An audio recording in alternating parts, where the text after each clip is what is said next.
You got a spoon TV, you got a spoon radio, to spoon. Yeah, to spoon. You want to get a news update, to spoon. What? Yeah, Rastafari. Kilibamba, kilibamba, kilibamba. Kilibamba, kilibamba, kilibamba. What I want? Yes, party. Okay. Welcome. Yes, party.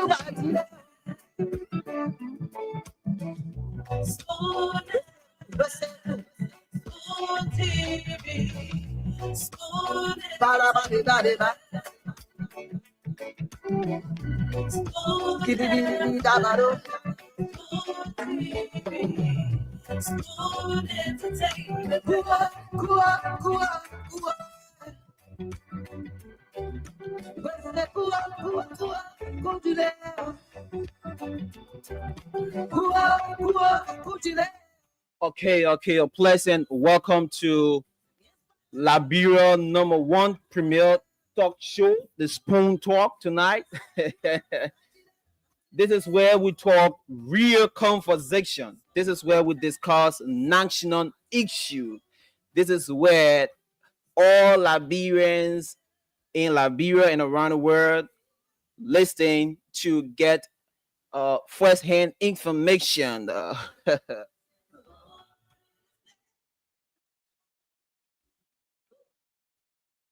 Hello. So it won't be easy, you know.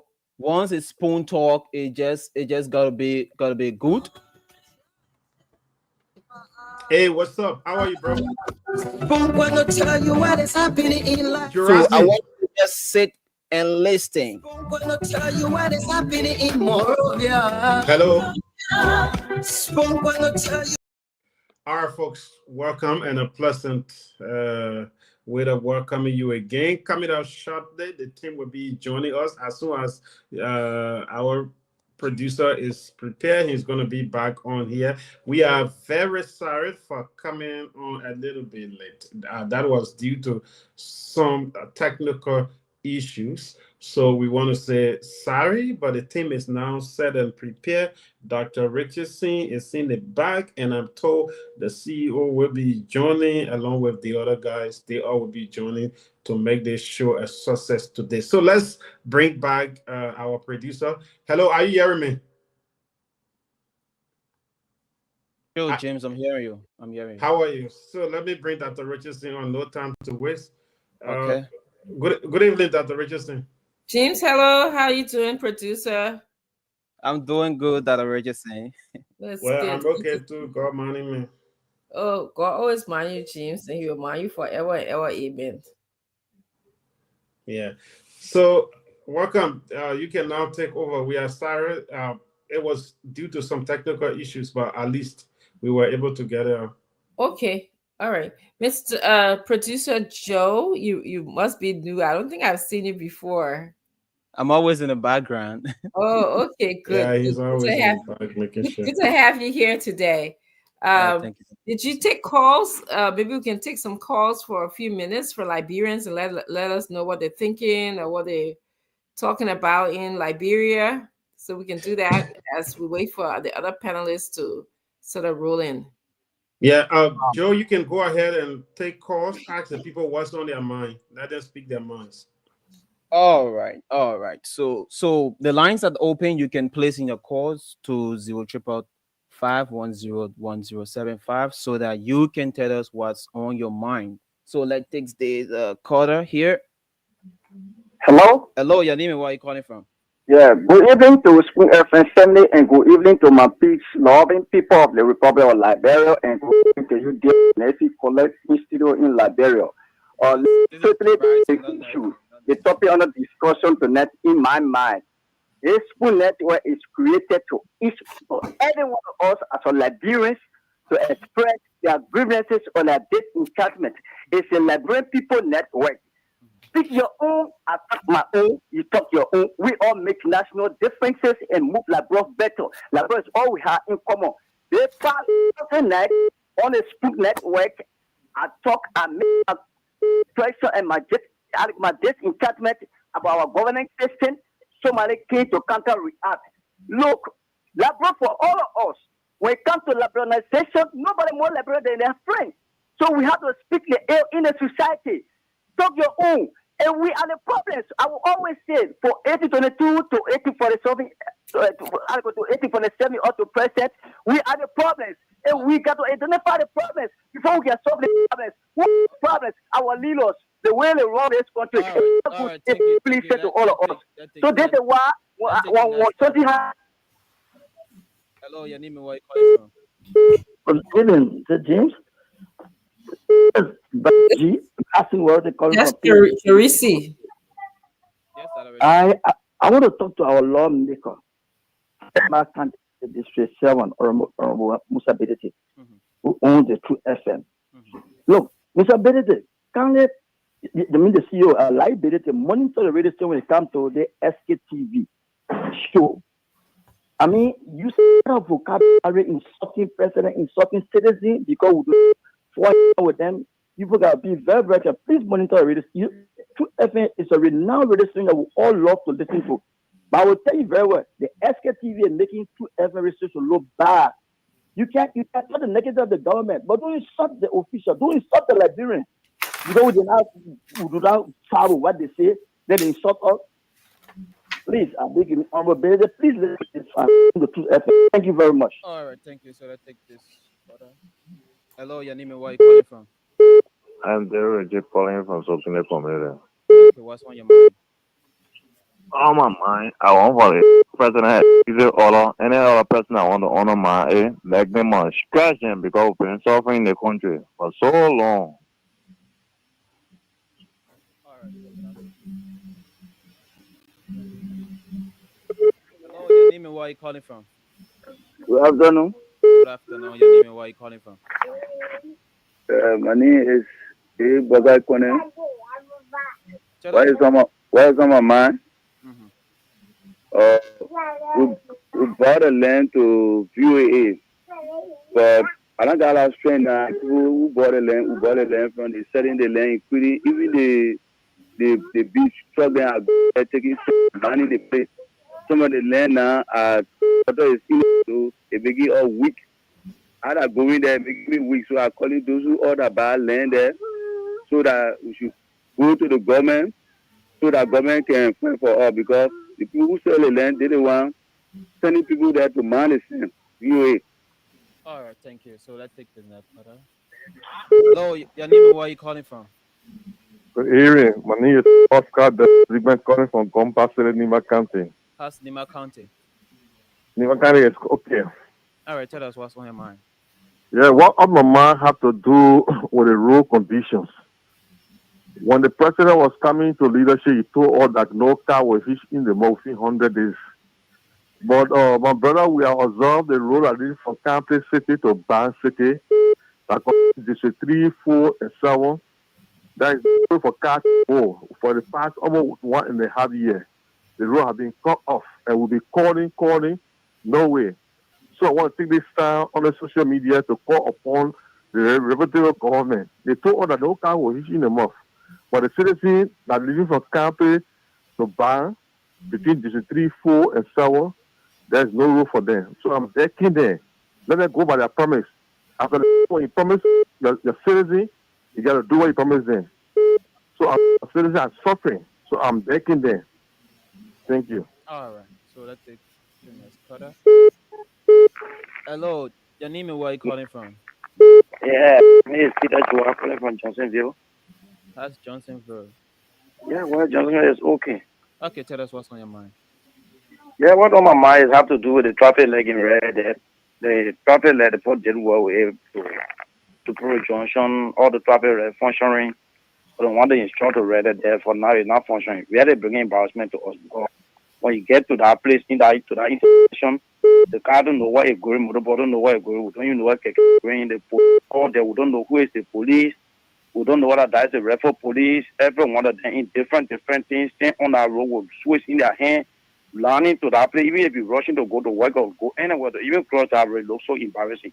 So I really want to call the attention of the government for that. And about traffic light so that it can be functioning from now so that all those kind of embarrassment can start in place in our red there. Very embarrassing people look very ugly. Are you Keke Rada? No, I'm not Keke businessman. Oh, okay. Yeah, I'm a businessman, but I see it all the time. We don't even know the referral police. Everybody are police. Everyone that are police. See, they get on it. They get the motorbike to stop it. Even one good thing to do always is when if you know you have problem with the keke driver or the motorbike or the car driver, arrest and get all of the road, but it will just parade in the middle of the road. But if the traffic is functioning, I have the belief that they will not able to do that. But traffic will be regulated and it will just keep going and not to go. That would be 100% better thing to do. So, can I ask you please pay attention to red light, the center of red light there. What are traffic light that they ensure let the people current in there so it can start functioning. All right, so yes. Thank you. Let's take the last quarter here. Hello, your name and where you Hello? from? Please leave the noise. Please leave the noise. Hello? Okay, so let's take the next quarter since you are in the noise.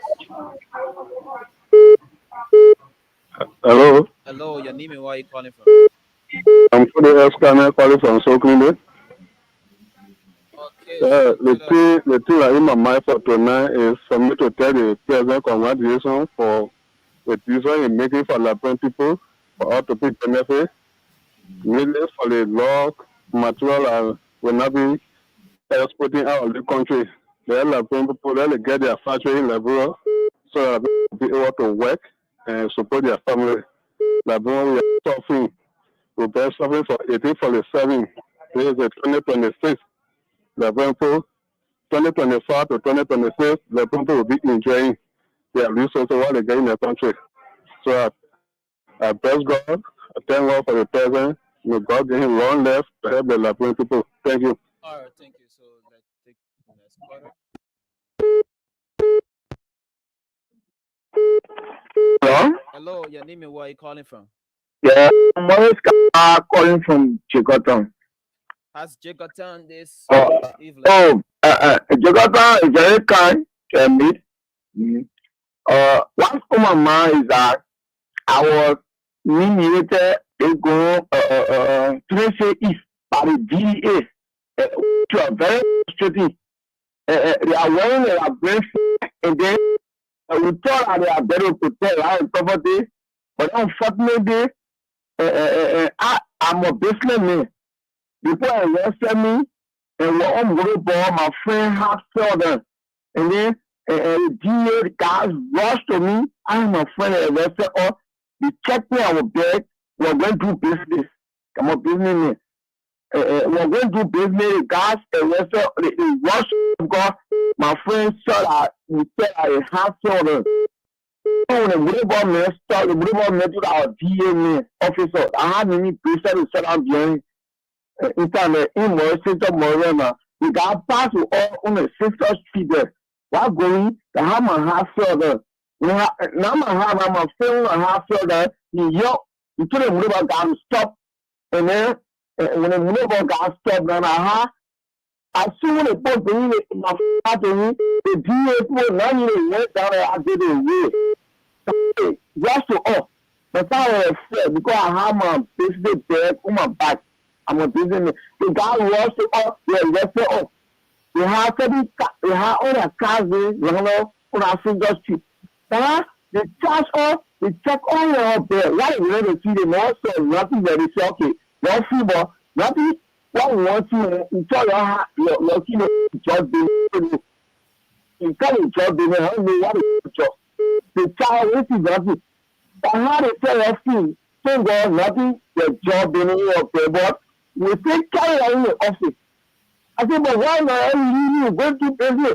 They got to sell, they got to power, they got to meet me, but on a sure on a say, why I couldn't go, and even a family to see food money, to something, they got to tell me, they tell me because the time of them, this their joy, they saw my business money is there because I'm a money teacher. So they saw the money in there now. Then they say, but okay, we came to the office, that's what I understand. What brought you that? We coming down, crying, the door is there. No, afraid. We got to tell me now. We need GA to start a minute, the rest of the job. you around the river. The honor, what is going to black out the chair? You know, got it, but they put a middle thing to them to say we see there. And I know what people in the two call it putting in a message, your own government to include have to free me. 10 minutes, I'll see what I'm going to do. Okay. Yeah, Okay, it's okay. He can Jurassic. summarize.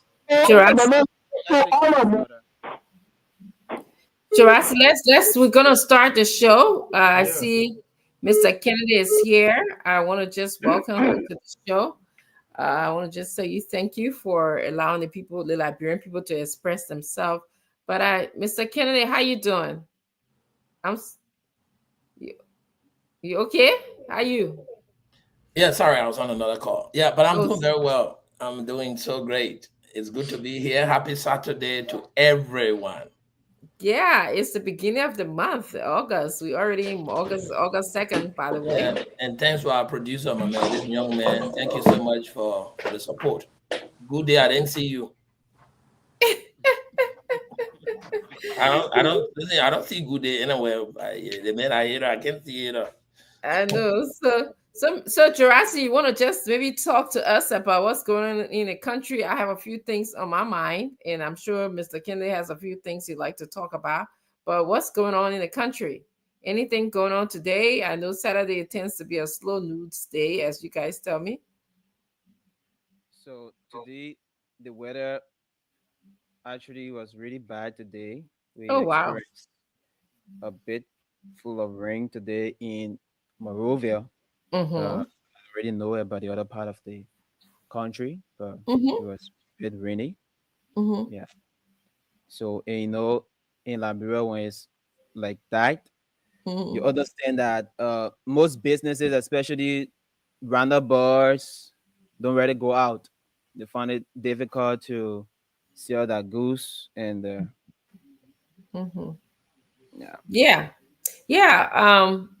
the temperature here on my end is a little bit cooler than usual.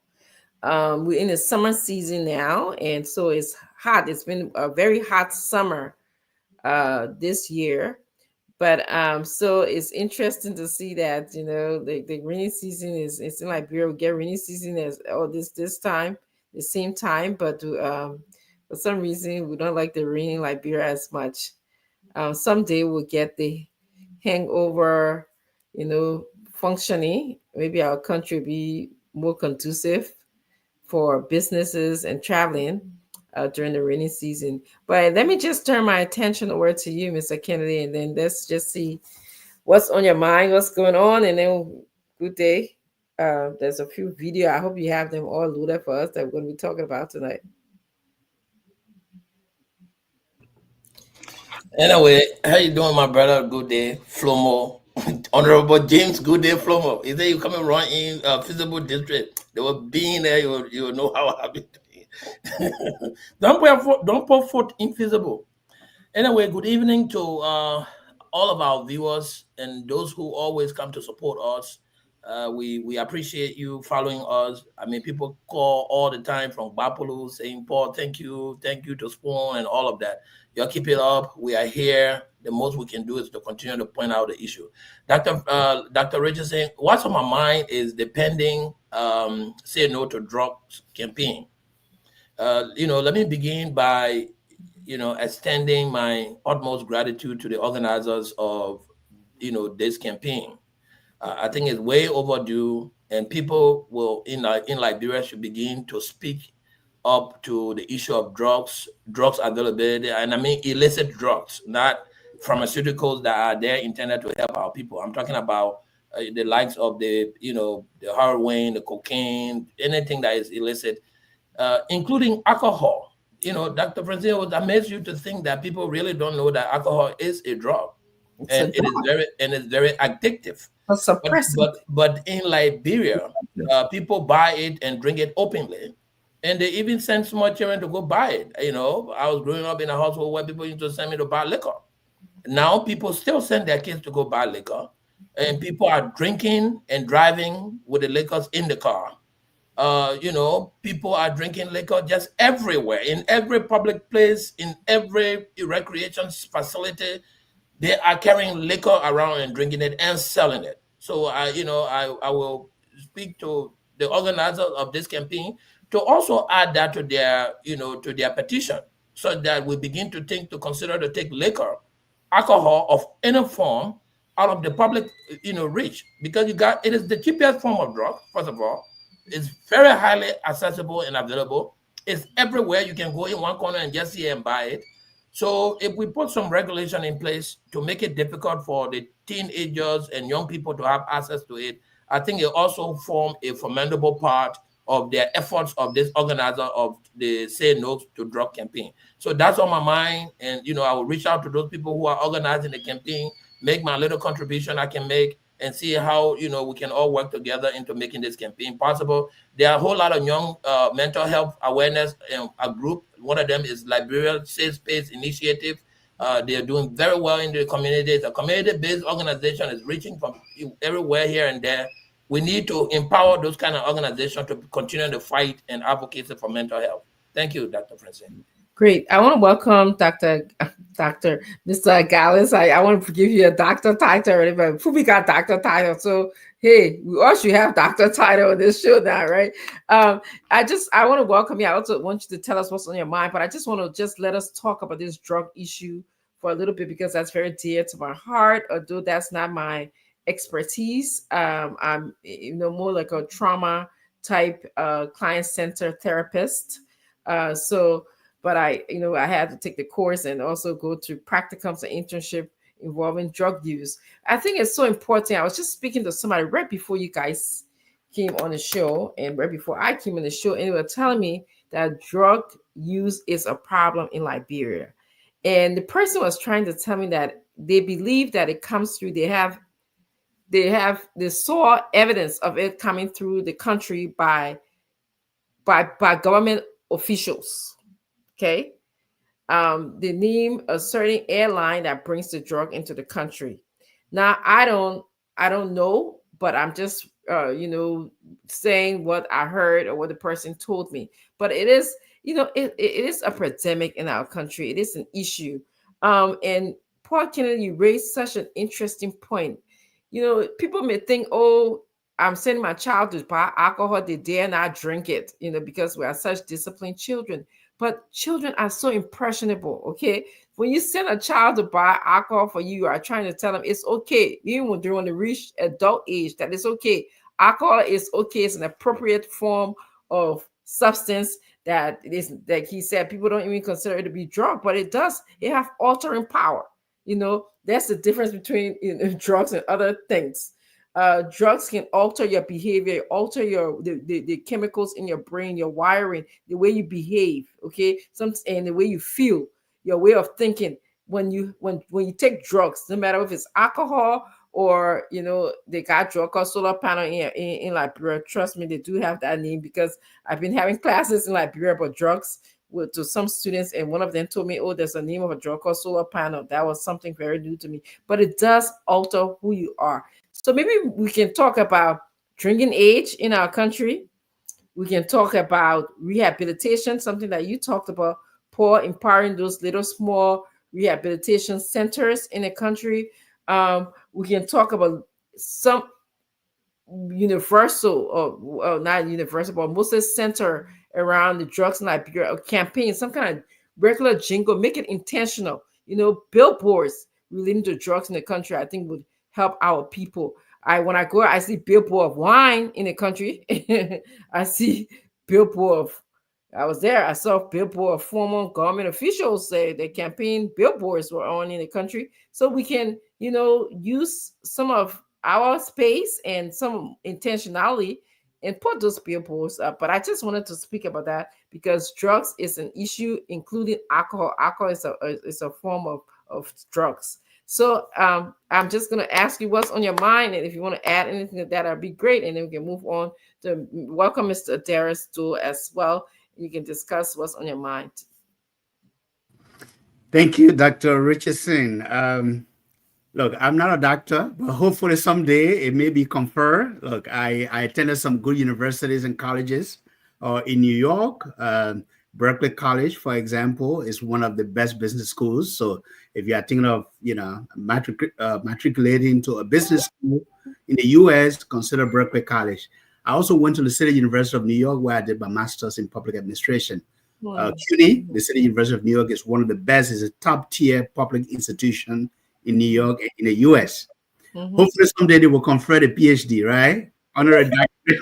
You gotta work for it. Don't be that Fubi Henry. Because I just got one money. I saw it when a doctor to in here on this show. No, I'm not gonna give it to him. I'm not gonna give it to him. Come to the Google, give it to him. Can you imagine that? Come to the Lafayette Google. That way we ain't our country now. You get your friend. Well, Councilor Gu, my own local country brother, does he have the legitimate authority to confer a doctorate degree on a Fubi Henrys, my own brother, right? But anyway, all joke aside, look, I appreciate that, Dr. Richardson. Look, let me just say this: it's a pleasure to be here, my fellow panelists. Always a pleasure to be here, to contribute to trending social economic issues across Liberia. And good evening and good afternoon to our listeners in Radio Land and online. When it comes to the drug issues in Liberia, there's a saying that an idle mind is a devil's workshop. I think it's a proverb, right? And this proverb says that if you don't put a people to work, especially young people of a nation, of our country, Liberia, then the devils take advantage to use them. And that's what's happening. We have so many young people, women and men who have fallen by the wayside, who have taken on drugs. And look, each story of drug use or drug abuse by these young people is unique. Some is because they have failed in life.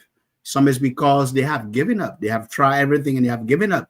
Some is because they have gone to school, they have finished high schools, or some have tried to get to university and couldn't get there and got frustrated along the way, and they fell by the wayside.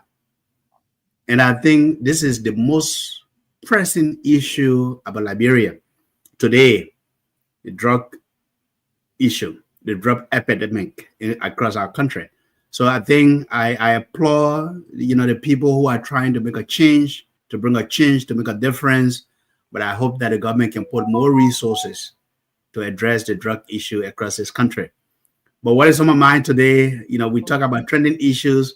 I also want to take this time today to recognize and acknowledge the civil servants of Liberia. It's not every day we talk about civil servants. The civil service of Liberia was established, if I'm not mistaken, and I stand to be corrected, sometimes in 1973. And the civil service serves as a central human resource institution. That's where we have to, that's an institution that look at human resource capacity for recruitment to bring people into government. So I just want to say, look, congratulations to all civil servants, people who have served with honor, with dignity. And if we really want to transform the governance system of Liberia, we have to look at the civil service and empower the civil service and bring transparency and accountability to the civil service. That's the only way. And I'm thinking, how do we utilize the civil service to bring our excellence into government functionaries across all functions, across all ministries? And that's what's on my mind today. Thank you, Dr. Richardson. It's a pleasure to be here.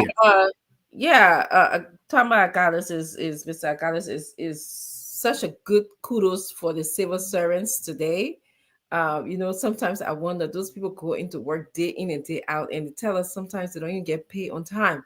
They get paid 2 months, 3 months later. I really, really, really, really, really want to thank you for, giving them a shout out today. Really, they are the oil machine behind our government. So yes, kudos to them. I don't know if any one of us in this developed country, if we miss our paycheck maybe a week or even one penny be short on our paycheck, we're ready to go to human resource and hell will break loose there. But those people go to work, and when I hear my family people want to call me and say, "Oh, we get paid in money, our payment did 2 weeks later," so and so. So they're really doing a great job. So shout out to you, civil servants, as Mr. Agalis have called such attention to you. Mr. Doe, would you please Definitely tell us what's on your mind. Yeah, so once again, good evening, Dr. Richardson, Paul, Tama, good day. Good to see you. And to all of our listeners and followers and the Liberian people home and abroad.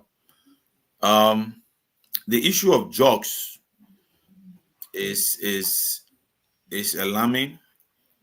It is a national public health emergency. I think the government needs to do more to combat this creeping and daily epidemic. But you know what undermines the fight against drugs is when political actors, when people try to politicize the issue of drugs abuse. When President Bouaka and the Unity Party was in opposition, they said we are brought kush in the country. Instead of joining the government to fight this, they make it a political tool. When the Unity Party, the rescue government came in, few months into the government, the DA announced the new arrival of what is more deadly than Kuch, the zombie. So you see where we are going. Our leaders, politicians, you cannot fight drug abuse when you politicize it. Then let's look at the budget. What is being put in the budget to help create or construct rehabilitation center, try to reintegrate some of our brothers out there? If you go on the DEA 2024-2025 budget, you have close to 5 million given to the DEA, LDEA. If you go on the Ministry of Justice 2024-2025, they got what we call the program project, Kush project, to fight Kush. You have close to 1.4 million there. Even on a youth and sport, for the what we call they call them the at-risk youth rehabilitation, you also have another money there. But what is happening is that we are not seeing the kind of effort. The budget is there, but still our brothers and sisters are on the street. Kush is killing, zombie is killing them. So I think we should vote politics. We should come together as a nation and fight this and direct the fundings. Make sure that the budget allocation is used. But if people corrupt the system, money that is allotted to fight drugs, and you take it, you invest it, at the end of the day, it will still increase because there's no mechanism put in place to arrest the situation. So I think we all need, as Liberians, to speak in one voice, one accord, to combat this. Because actually, says Dr. Richardson, when you come to Liberia, you've been here, it is seriously alarming. The drugs abuse, and now it is even going in the schools. Little kids are all taking drugs. So we need to do everything to combat this, to fight drugs, because it is damaging the youth population. You raised multiple great points here. Let's not politicize drugs. It is everybody's problem. You mentioned some of the campaign slogan that people ran against drugs, and but nevertheless, drug is a problem in our country for various reasons. People can get stuck on drugs. It's not an easy task. I mean, unfortunately, I hate to say that is one of our problem in Liberia, is substance abuse, because getting somebody off drugs is a difficult thing, very difficult, especially in a country like ours where poverty is an issue. unemployment is an issue. So we really have to be intentional about it. We really have to sit down and brainstorm ways that we can support those who are fighting this drug war. It is an issue. I mean, and we're talking about a very youthful population. Our country is so young, you know, and if we don't attack it now, you know, who are we going to leave the country with?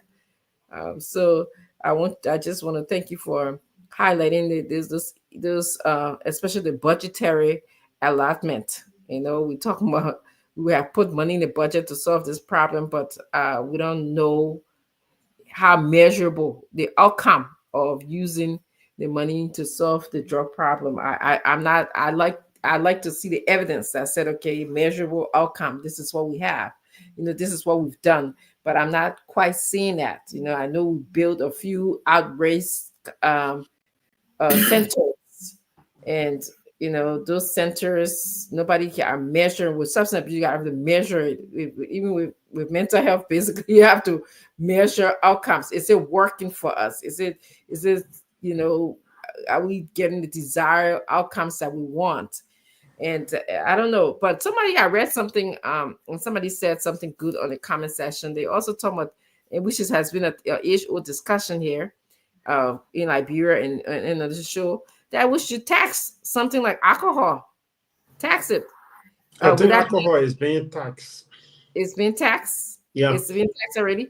Well, yeah. so it has that has not been a deterrent, right? Alcohol is being taxed, but to a minimum rate. We need to tax it higher so that we can move the money from there to help support education system. Even the people living with disability, we can impose taxes not only on alcohol, tobacco products, and other things, so that we can move the money around.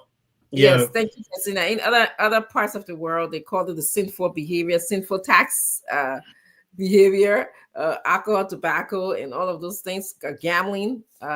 So if we increase, like you said, increasing the taxes on those things and use that money for other things, other good social things, may be helpful.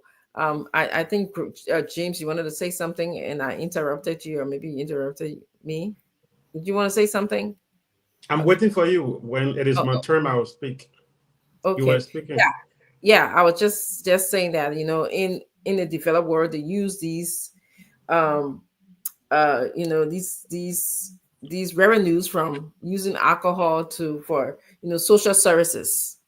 So that's what they use that for. And if we can do that, like maybe increase it and make it, maybe it'll deter people. I don't know. I've never studied the relationship between the increase in alcohol and deterring that behavior, or the increase in gambling and deterring gambling, because if you're addicted, that's a whole different subject matter here. But yeah, I just wanted to share that. Good day, you can come in. Yeah. First, the issue that has to do with drugs is a serious problem that we have been facing since the end of the Civil War. I don't know if we had drugs on an increase like this before the 90s, but after the war, it has increased a lot. And you know, yes, the present government needs to do more. Than the government needs to invest into the fight against drugs, and they need to campaign a lot to the people. But I think we are seeing some progress being made. People are being held accountable, investigated, found guilty, in jail for 4 years, 5 years than what we saw during the last administration. Yesterday, we all said drugs was a serious pandemic in our country. We saw the importation of $100 million drugs into the country. And at the end of the day, the court system said no one was responsible. That case went. Another drugs came into the country. No one got responsible. But at least today, we are seeing people being held, being arrested because of drugs. Some are being investigated. Like, for example, a lady was caught around the Sierra Leone border with drugs, and they investigated her. She was found guilty. They sent her to jail for, I think, like 5 or 6 years. They sent her to prison because she pleaded guilty. Another person we saw a representative of our country, Musa Bedete Son, was caught with drugs in 2024, investigated, and he pleaded guilty. They sentenced him to jail for how many years?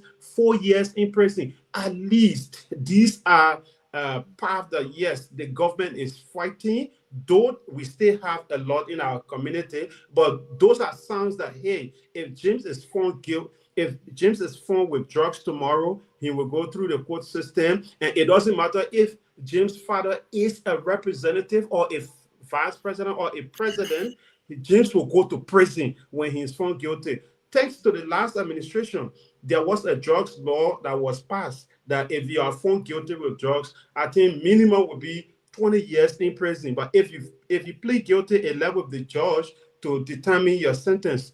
But that law was passed. We did not see the government taking action yesterday. All we saw was we are fighting drugs, but people were caught with drugs, and at the end of the day, they let them go free. Another example is original Japan, who was a well-known importer of drugs in our country.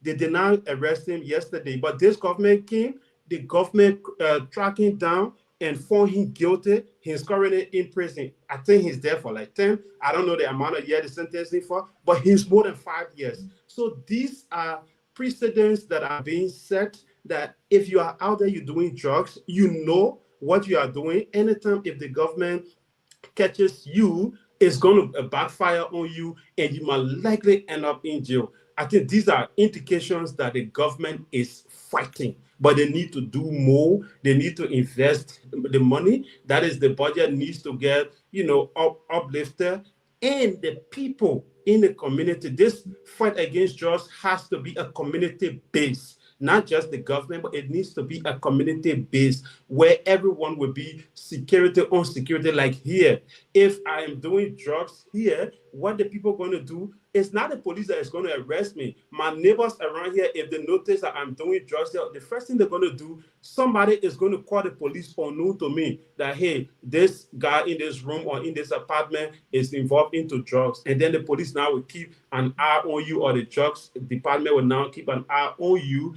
And at the end of the day, they will track you down. I think that is how we need to fight drugs in Liberia, instead of, doing it with politics. Yes, I agree. It was politicized yesterday and even up to today. But right now, we are seeing some people going to jail, or some people who are currently in jail because of drugs. And we saw the most recent people, the lady from Winner Chapel and other folks who were arrested. They are currently in prison awaiting trial. I think they call it pre-trial detainees. They are now pre-trial detainees awaiting trial.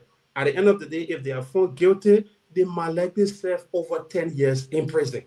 So at least these are steps that, yes, the government is doing something to fight drugs. Okay, we can move on to our next topics. I really appreciate all your feedback and comments. And again, we have two people in the back, one Chocom Page and Frances Tyler. Are they coming on? I was expecting Winfred Russell. You didn't tell me those other two were coming in. Yeah, they are in the back. Just in case you are ready, let me know. Let me just text him. And let me text Winfred Russell, because he was supposed to come back to talk to us about the bike registration process and the biking issue in Minnesota. So let me just get to him and see. But in the meantime, I want to welcome former Representative Gray onto the show. We're having this discussion about drugs in the country. We try not to politicize the issue, given the upcoming. Why are you laughing, Representative Gray? Because the issue has already been politicized, right? Because it's a political issue. Yeah. I believe you. But we're trying to support the people who are having the Say No to Drug campaign that is coming up. I appreciate, I think many of us on this network appreciate their stand. We just wanted to be in the interest of Liberian people. Let them come and do their work to make sure that we can find a way to make people aware and decrease drugs. We don't want to talk about who's responsible, who's not responsible. That is the political side of it. How is laws going to be made to impact the Liberian people so that they're not going to be addicted to drugs, or so that drugs will be coming into our country like at the lightning speed? We don't want that. What kind of rehabilitation centers that we're going to open that will be helpful to Liberian people? Somebody asked if we tax alcohol, are we going to tax palm wine and cane juice, and how we're going to do it? So I'll let you talk. So just give me a second as you talk about your thought, not politicizing. It's not like, oh, CDC government responsible or Unity Party government responsible. This person, drug is equal opportunity. I'll let you know. We all on this show, we seem to be functioning well. We're in good spirit, but who knows tomorrow, okay? You could catch Hata, and who knows how your coping skill will be. I know it. I've seen people, I worked with people who came from glory and fell straight down the ladder because of substance abuse. So just tell us, your thoughts about substance abuse and how it can help the Liberian people. So please go ahead, Mr. Gray, as I make a phone call. Thank you. Yeah, thank you. First, I'll begin to speak from a legislative standpoint. And that standpoint is that when you're talking about alcohol, for example, there are taxation on these alcoholic beverages by law, existing law. The issue of drugs, in terms of law, I don't think the debate is about law. For me, I'm one of the co-sponsors of the just law that made drugs a non-bailable offense. Goswa, Representative Goswa from Grand Bassa County, is the chief sponsor of the just law. We passed that law, it was signed. We passed it through the legislature, it was signed. So the issue is not about the law. For me, I think the issue is about how the law is implemented, and subsequently the interpretation of the law. So the debate should not be about law. Also, like she said, that it will be a little bit difficult for us to take the politics of our trauma best in that direction.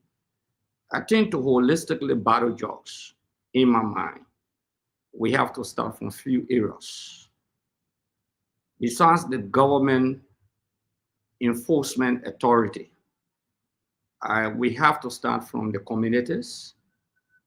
We have to start from the schools. I say the community because it's an existing fight that these people who sell drugs will bring the drugs into the community. Many of them live within the community. People are not courageous enough to expose them. People are not courageous enough to point them out. But every day we still want to get rid of drugs, but right into the community. Where are the drug centers located? Definitely into the communities. So we need to deal with the issue within the communities. I can tell you that for sure.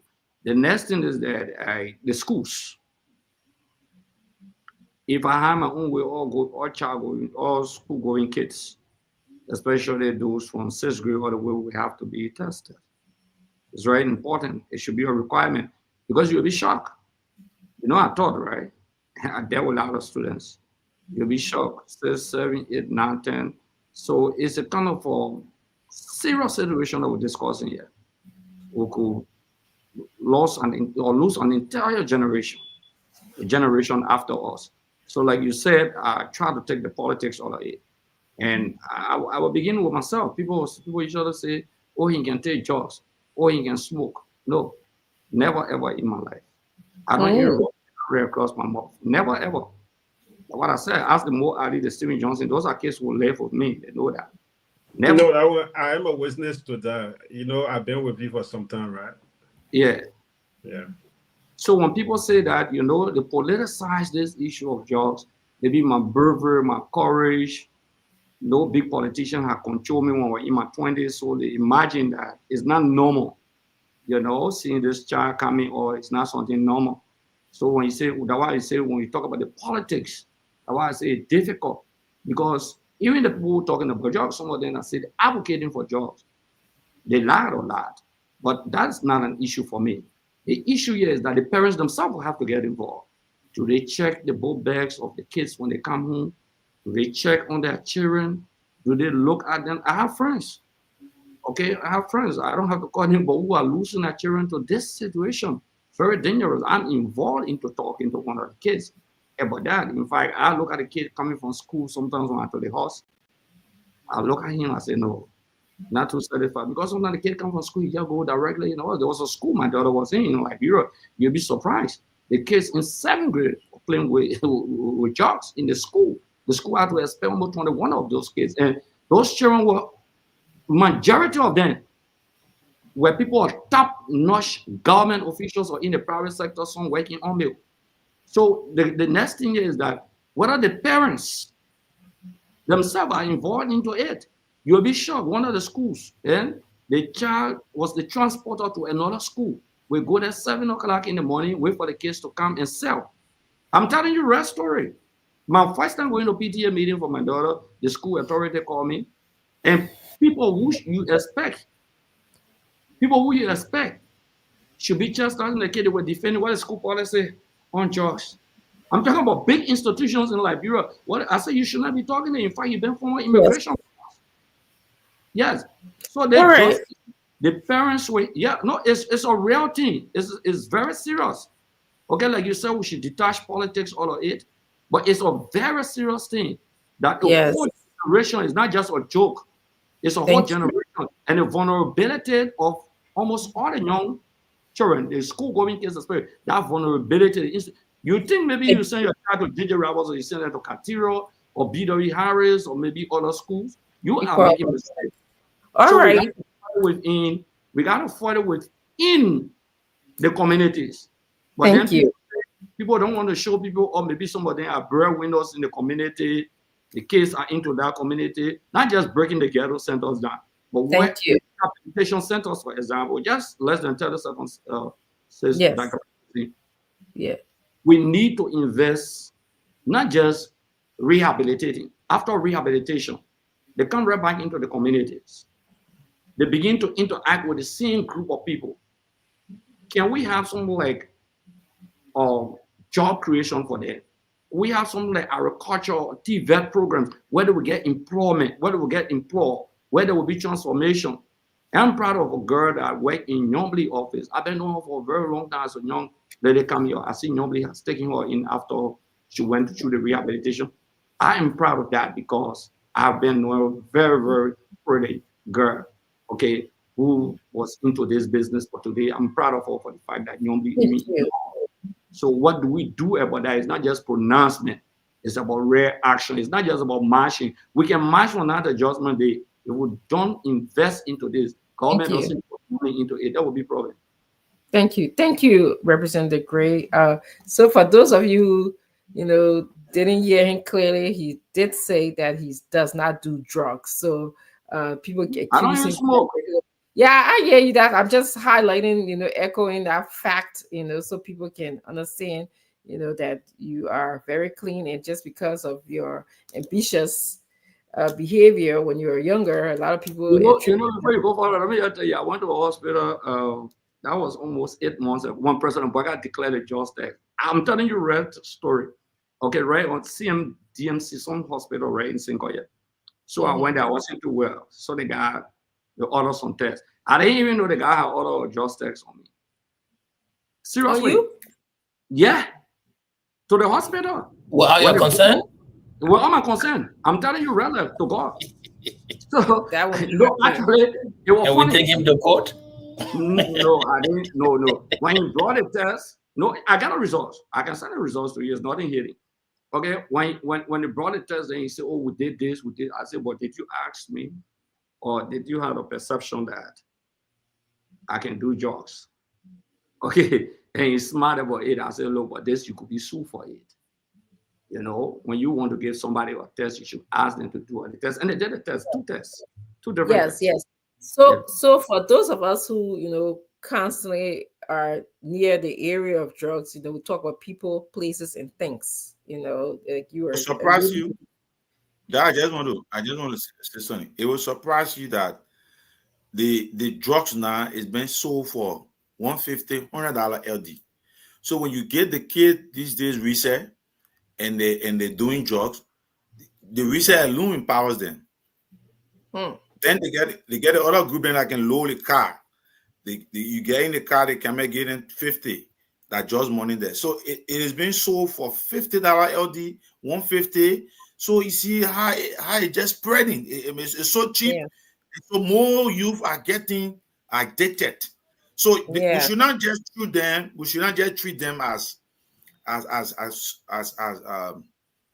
mean, outliers or bad. Look at them to be victims. Yeah, we should look at them to be victims instead of just considering them to be addicts because they have been victimized.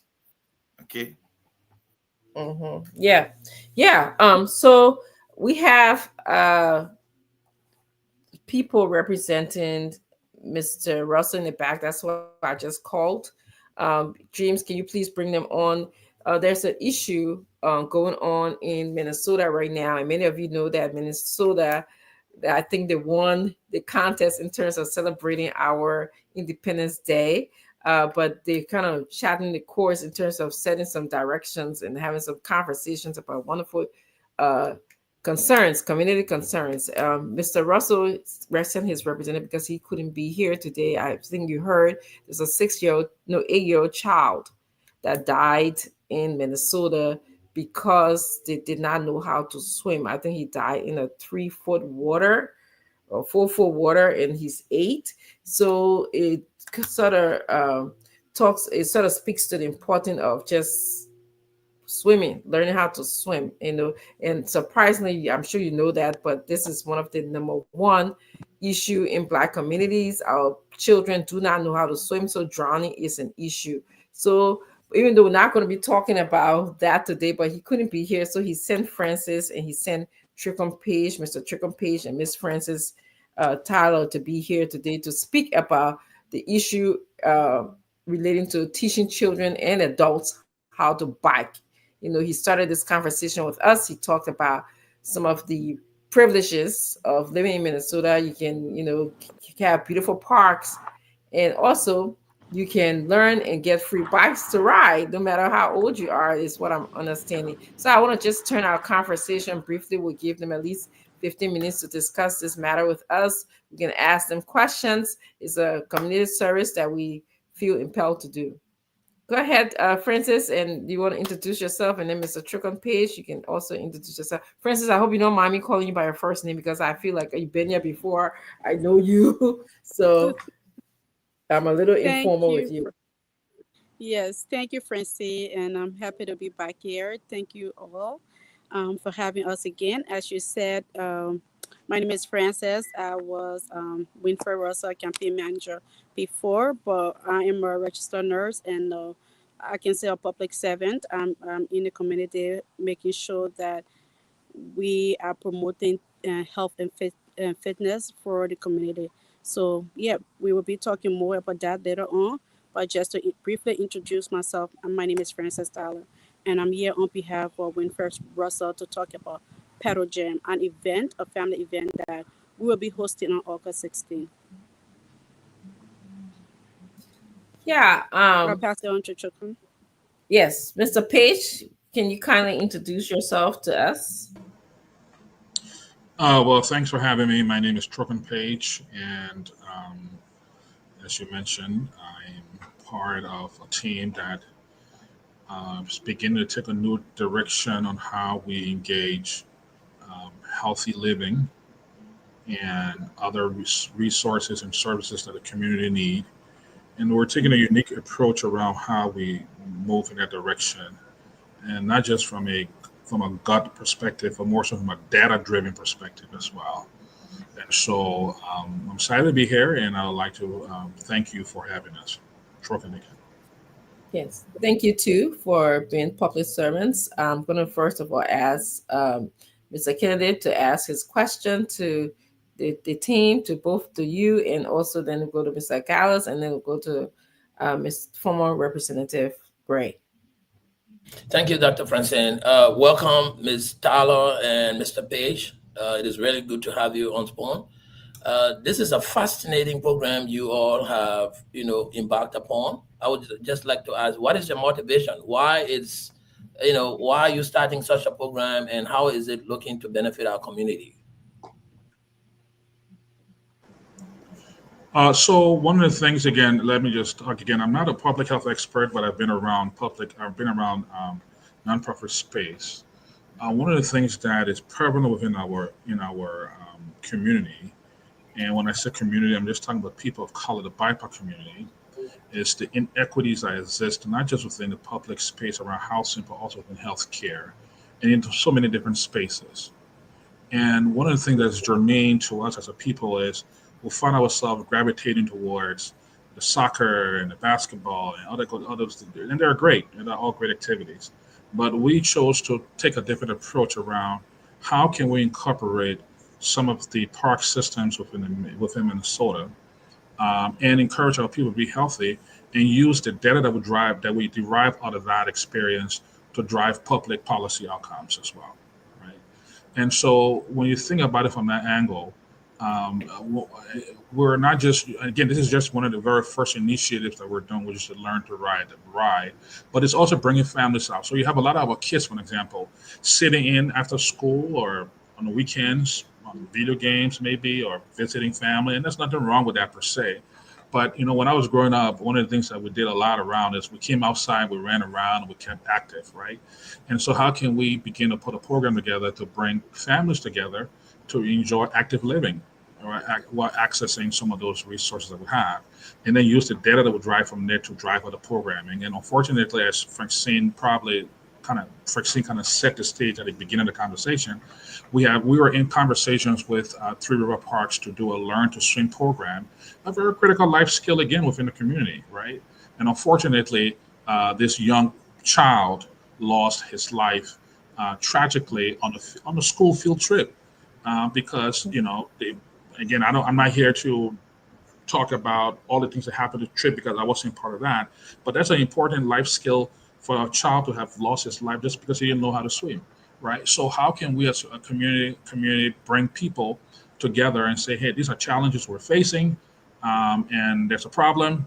Let's solve the problem. And so that's part of the initiative that we're driving, and that's some of the things that drive the impetus to our drive, Mr. Kennedy. Thank you. Before you come, guys, I just want to recognize Tenta is on the show. As you guys know, he's the lead moderator for this network. We are having a conversation with Ms. Tyler and Mr. Page about the pedal jam. I think, is that what you guys are calling it right now? Right, pedal jam. Pedal jam is what we're calling it. It's what it's been, and we're just making it, broader, bigger, and trying to get more people involved, and promoting cycling that we talk about as a means to combat, cardiovascular disease. Thank you. Strengthening some of those social connections within our community and promote healthy living as well. Thank you very much. Mr. Gallus, you want to ask your question? If you're okay with your question, Mr. Kennedy, we'll go to Mr. Gallus. Yeah, absolutely. Thank you, Dr. Richardson, and welcome, former CEO Stanton. We'll see you. The question was for both of them, and only Mr. Page responded. So, Mr. Gallus, please allow Ms. Tyler to give. Absolutely. I'll yield my time to Ms. Frances Tyler. Thank you very much. We're not trying to overlook her. Thank you, Ms. Page. Yes, thank you very much. I think I went out of the show for a minute, so I missed the question. They had to bring me back in, so I missed the question. Could you please repeat that question? No, I started out by saying it's a brilliant idea and good community initiative you all have, embarked upon. I was just trying to find from your own perspective, what is your motivating factor? What's motivating you to bring this, and how do you think it's going to benefit our community? Great question. A lot of programs are into other communities that is not in our community because either it's not brought in there or our communities don't seem to be aware of this program.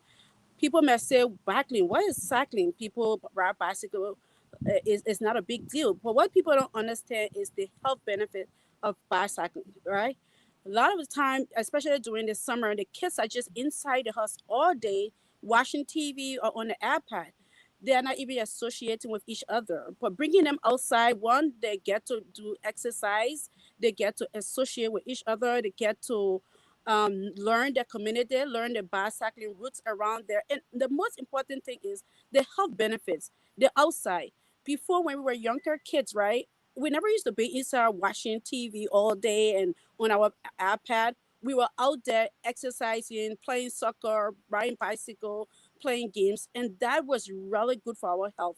Most of the times now people are dying from heart disease, and these things start from the youth. And research is showing that in activities leads to a lot of these health issues that later on we experience in our adulthood because we are not exercising our heart, we are not participating into activities. So these kids are growing up not doing these things. So having these kids outside doing things and also social interaction is really, really declining nowadays. The kids only know their friends online. That nowadays, when they even see their friends face to face, they don't even know how to interact with them because they only know how to interact with them online. Getting them together in person helps them with that social skills, that social development. It bonds a relationship, it develop relationship interaction. So that's the important thing of this in the community. People say, why is riding a bicycle important? It is one step to many other programs that we will be able to introduce to the community. Like Winfred came and said the other day, we now are starting bicycling a program to bring bicycling into the community, right? The next thing we're trying to do is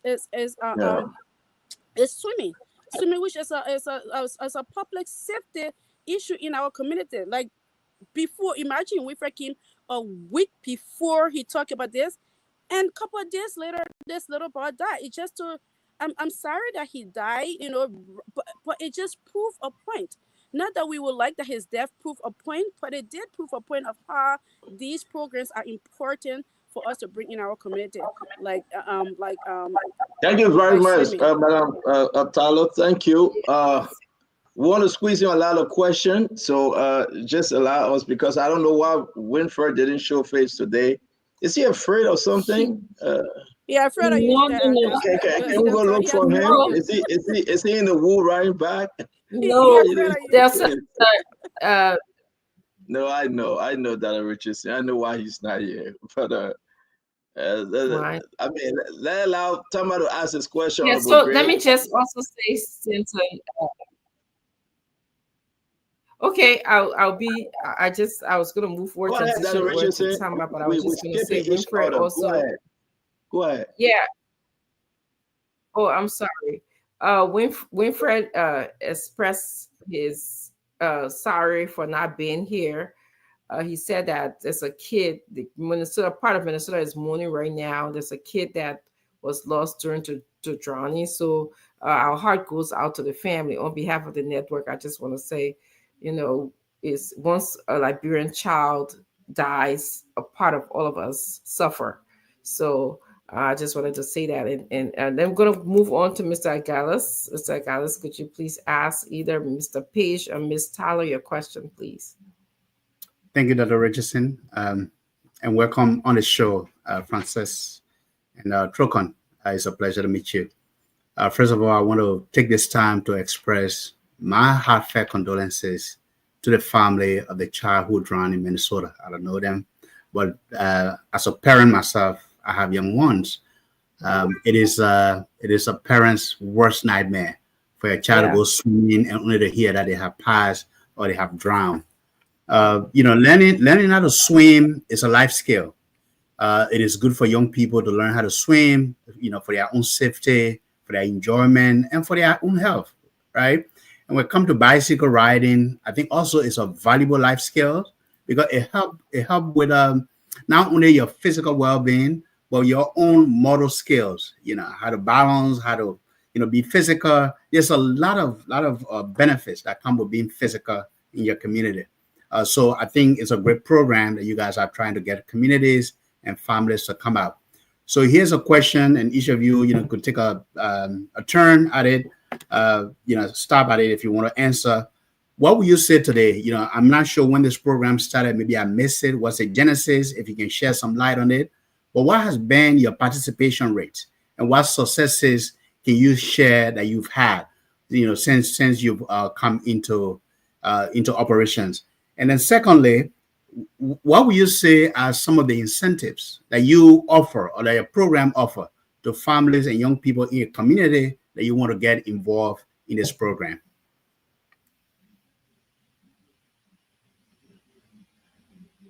You are on mute, Trogan. Oh, thank you for your question, Tom. I think it's a great question. Two questions. So let's start with the participation rate.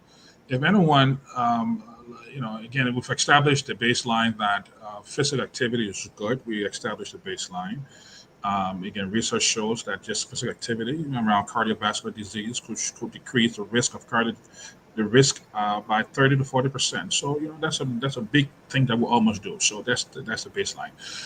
One of the baselines, I should say, with management as well, so forth. Now, success. So when we started this programming, our partner we were working with was Three Rivers, and they were looking to generate about maybe 3 to 5 people, just because based on how the programming went, typically I think that their experience was about 3 to 5 people. Our rate is showing that on every Tuesday when we do a gather to teach people to ride and get engaged, we're hitting about 18 to 20 and sometimes more than that on average, right? There's a huge demand, and there's just a 2-hour window between 6 to 8.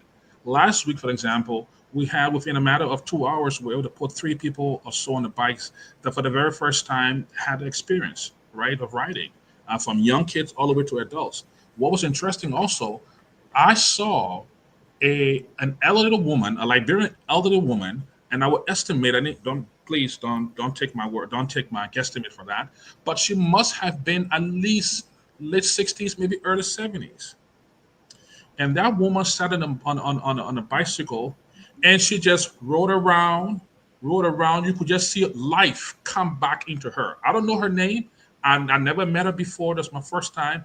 And the mere fact that at that age, she's had that mobility and she had her helmet on. You can just imagine the freedom that she experienced in addition to the physical, the fitness and activity of being like now at 70 years old, maybe 70 or maybe a little older than that, experiencing that young person she was being riding again. I mean, just imagine that for any person. So I think that's from a success rate, highly successful.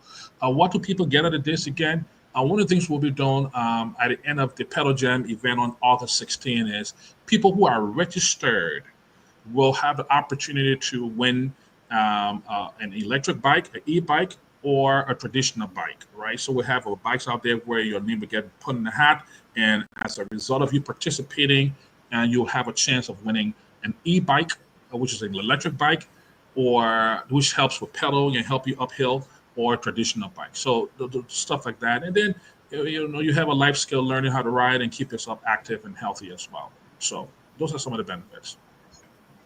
Thank you very much, Trokon. Akaris, you got a question? Again, let me say thank you to your two guests, Madam Tado and Mr. Page. I think it's a brilliant idea. And just a quick question. Do you have a future plan of extending the program to Liberia? I'm being subjected because I'm in Liberia. I live in Liberia. I love Liberia. Yeah. So I don't know whether in the future you're thinking about something like that. But again, my condolences to the baby family. And I think it's an irreparable young child. But again, that's the will of the Almighty God. We people take solace in the Lord. Right. So thank you, Mr. Gray, and I'll probably start, and Ms. Tyler can answer good.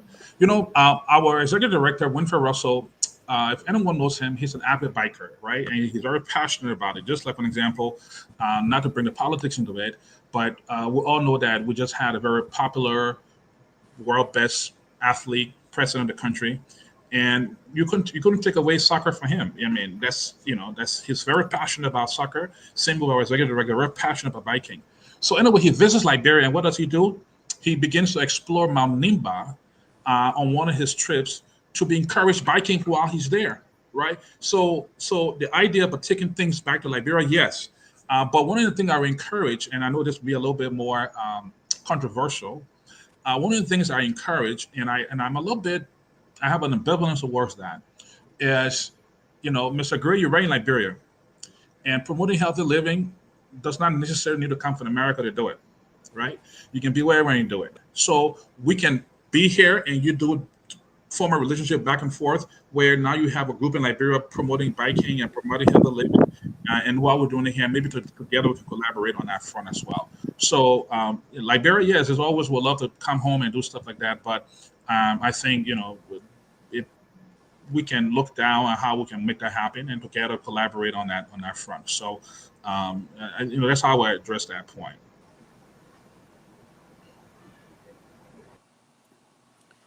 No more question. I'm okay.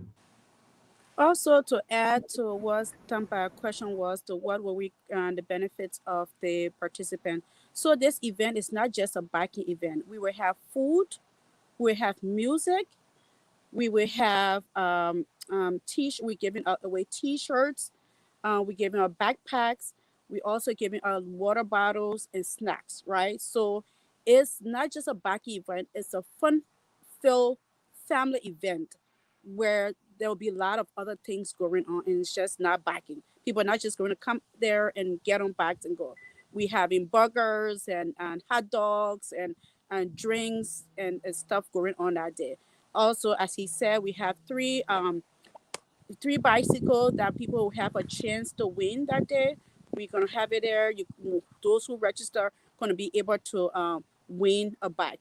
Also for the kids, this is a good back to school event. The kids are about to go back to school, so we're having this event almost like the last big event for the kids to have before they go back to school.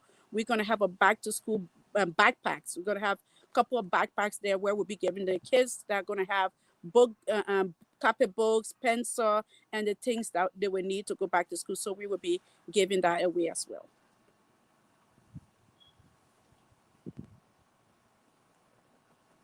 All right, thank you very much. My own sister, Frances Tyler, thank you.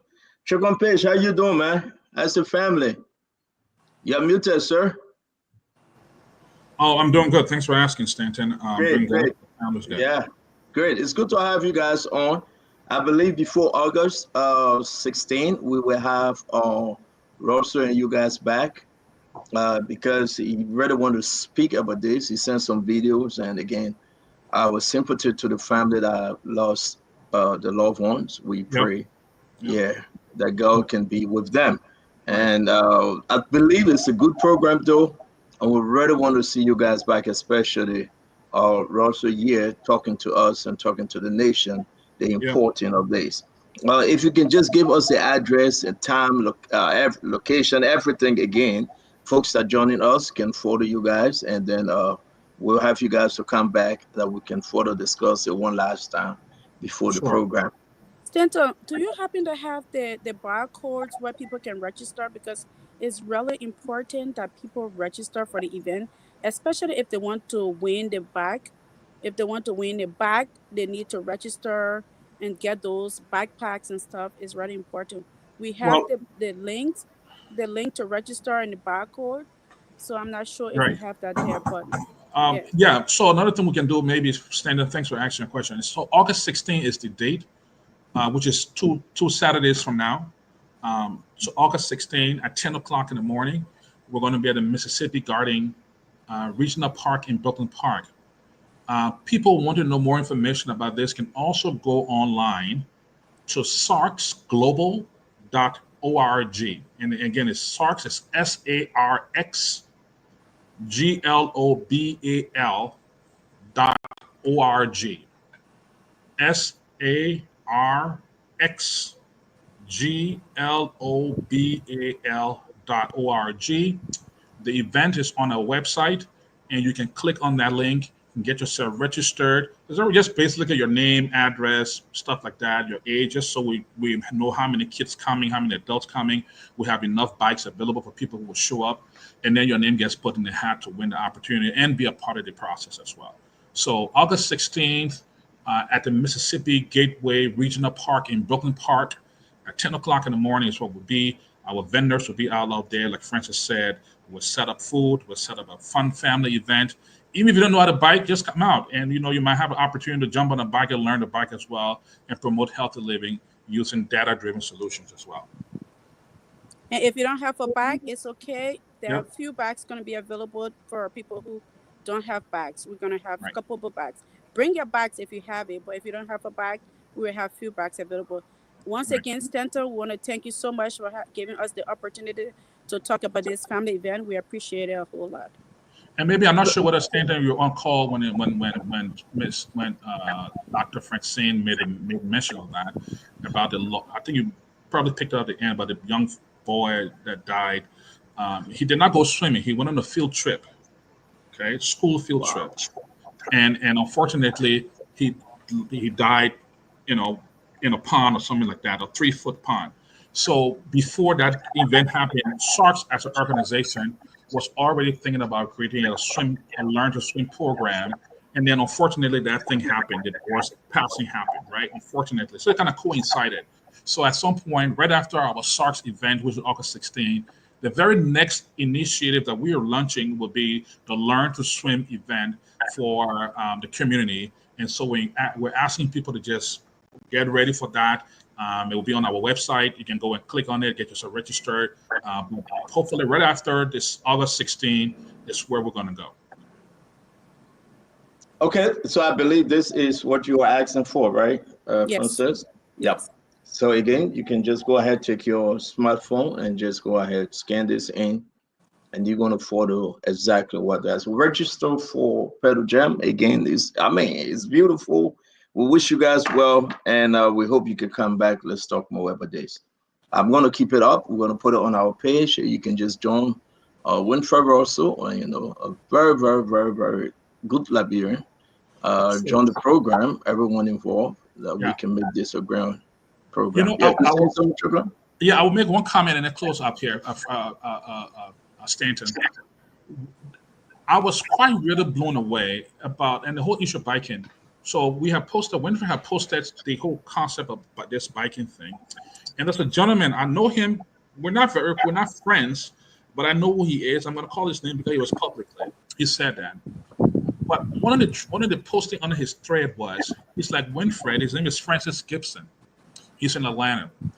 He literally said, Winfred, I wish a lot of people knew the importance of biking and literally that biking saved his life. He said that on the post, right? So anything physical, I encourage our folks to be a part of that. And I was quite blown away about that. And I encourage our people out here in Minnesota to really sign up, be a part of that. It's going to be, as I say, fantaglorious. Thank you. Oh, thank you very much. Good having you guys. Come back. Let's talk politics, Tricon.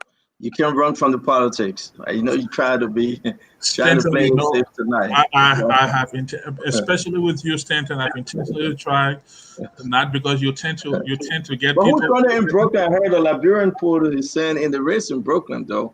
You know who's the dude running in Brooklyn Park? What's your question? If I know the brother that's running in Brooklyn Park? Yeah. Yeah, I know what the brother is. Yeah, they wish I'd want to come on the show. Are you supporting him? Is he one of your peoples? He's a Liberian that's running in Brooklyn Park. I understand. Are you supporting him? I support all Liberian candidates. Are you supporting that candidate? There's only one Liberian candidate in the race. Okay. Okay. Are you on his team though? I am not part of his. I'm not part of his immediate campaign staff, but I've been consulted in different directions, and I've offered my expertise where. Let me let you go in peace, Trocon. Thank you. Hey, it's a good thing. I like the word consulted. I like Trocon. I like the word consulted. They didn't ask you, don't come, right? I've been consulted in many capacities and where I provided my expertise I have. Well, Brooklyn Park is a very, very nice place to be. A lot of young men and women doing the thing. We want to say thanks to you, Trocon, and thanks to my sister Tyler. It's always good having you guys, man. You'll come back again. We will. Yes, sir. Thank you so much. Sir. So what I said to all of you now, we're going to play all the big music and all the swimming and all the dancing and the sharing of money and all the taxes on 2%, on 12%. Wow, Liberia is getting interesting, folks. Share the show, ABDUL. Listen, you better leave me alone. If you cannot see your brother Akaris great talking, you better just defend him. It's up to you. I'm going to bring in Abon Foko. Derek Nimle is here. Tita Jackson is watching us. Wilson, come on, is here as well. Satamba. What become of David Keman, the Keman guy from that place that eating the people money? The allegation that this guy ate a lot of money and he said no, he didn't. You know, we're going to talk about him. The papa, y'all remember him? David Keman, the man last in that Keman. Oh, David Kimba. My name is Keman, K-E-M-A-H. That you call Kimba. How you pronounce that? No, there's another David Kimba I knew. I didn't know that the one with K-E-M-A-H. How you spell his last name? I don't know what you're talking about. That's why Well, I'm that's trying to him. clarify. That's him, Keman. Oh, I don't know. How you pronounce the man last name? Man, K-E-M-A-H. That Keman. Yeah, you are right. I mean, I know David Kimba. You can change the guy Kimba. Kimba from Lofa, K-I-M-B-A. Yes. It's different from Keman. Man Keman. Okay. Sister Keman. Yeah, they've been last in that Keman. I don't change the thing. The way you, I can't not hear you, man. The papa they say eating all the money and getting married full time. One of his former friend from Philadelphia reached out to me last night. And, you know, there's a lot of story behind that old man. Let me leave him alone before you get blood pressure problem. Yeah. If say papa married full time, the papa eating all the money from that place. These are allegations, though. Paul, Cowboy, Kennedy, and the Akaras, Taleka, Tumbeka, Grace. Yeah, we want to say welcome. We're going to make this thing. Derek Fopa is joining us. How you call it? Haraji Seku Sanon is in the house. Ma Agnes Sanfua Foods is here. Gamen Geflor, Matthew Yoga is here. We want to welcome all of you, Patrick Dalet. Wherever you're joining us, Princess Rars is in the house. The Tipos, PK Dempster is here. Alio Kamara, Pierre Cameron is back. What's going on with Patrick Honda sharing money? You got problem with it? You got problem with Patrick Honda sharing money? It might get generator money. He got some free money. He can share it. But what's the big deal? More Adi is getting angry. Why more Adi getting fed because he man is sharing money? They're for rescuing. They're here to rescue. It's a ball bonds, rule change. So what's your take? We're going to play the video. You remember the Emmanuel Porto champagne his car during the election time? You remember Mo Ali swimming in the pool of wealth? He and Colonel crowd and the St. Patrick Honda. I mean, ball bonds, rule change. What's your say? It's up to you, though. I mean, what message does that send out? That now you're in power and people are crying for the high rise in inflation. Everything you touch is high. And the beginning just dash out the mar. All you as well.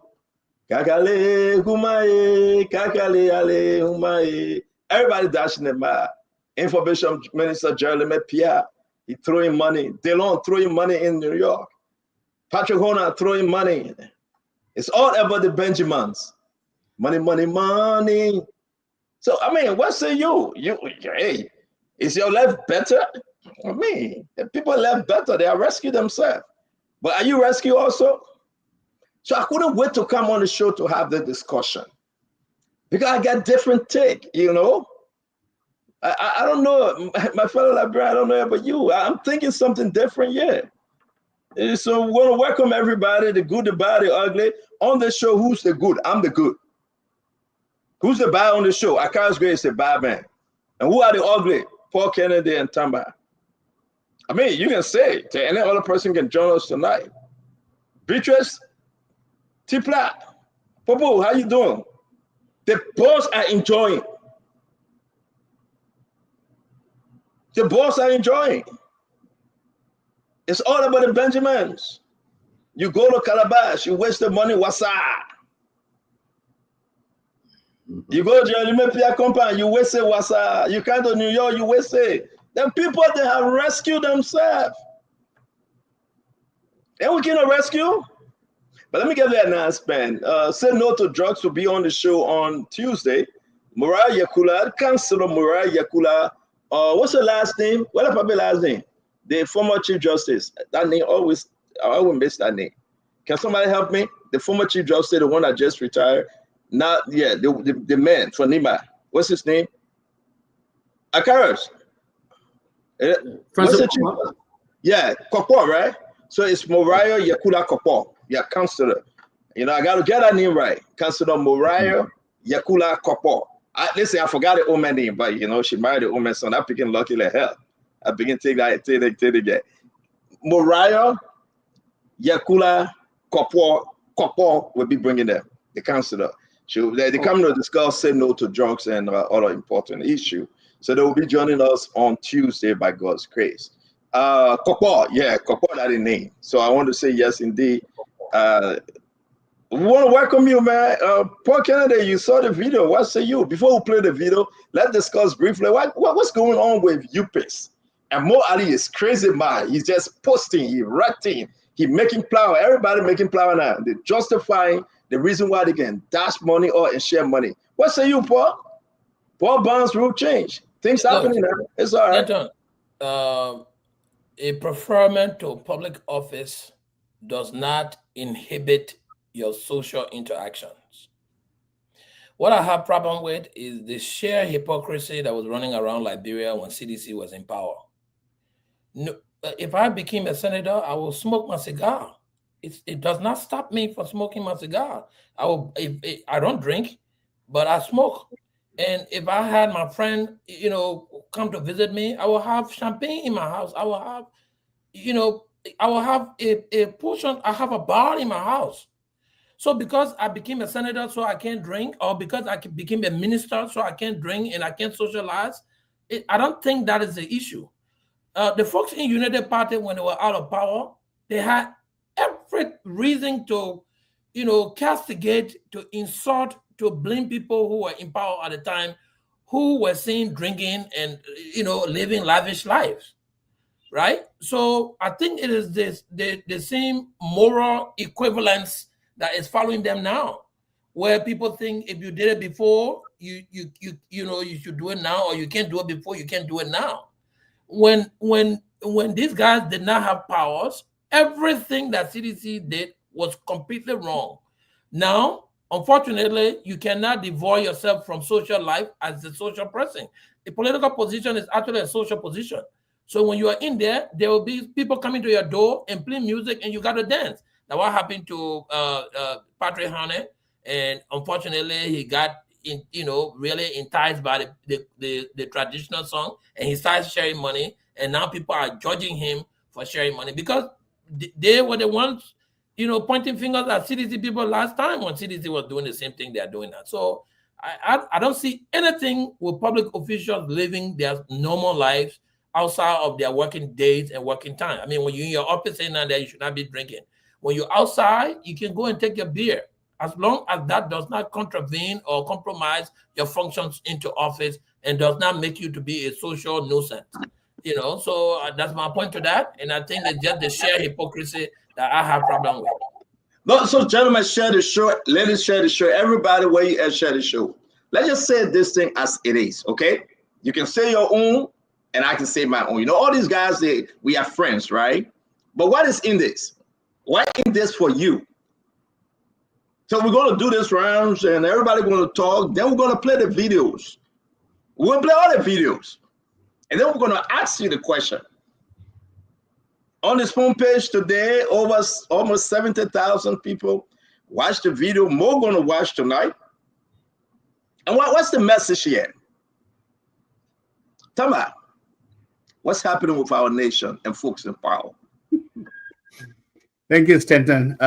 So, look, I want to agree with Paul in a way, right? Yesterday's critics, today's defenders of opulence. So, Patrick Hona exhibiting opulence. But no, let's be real, man. Let's be real, Stanton. First of all, Liberia is a traditional society. I have crisscrossed Lofa County and other parts of Liberia.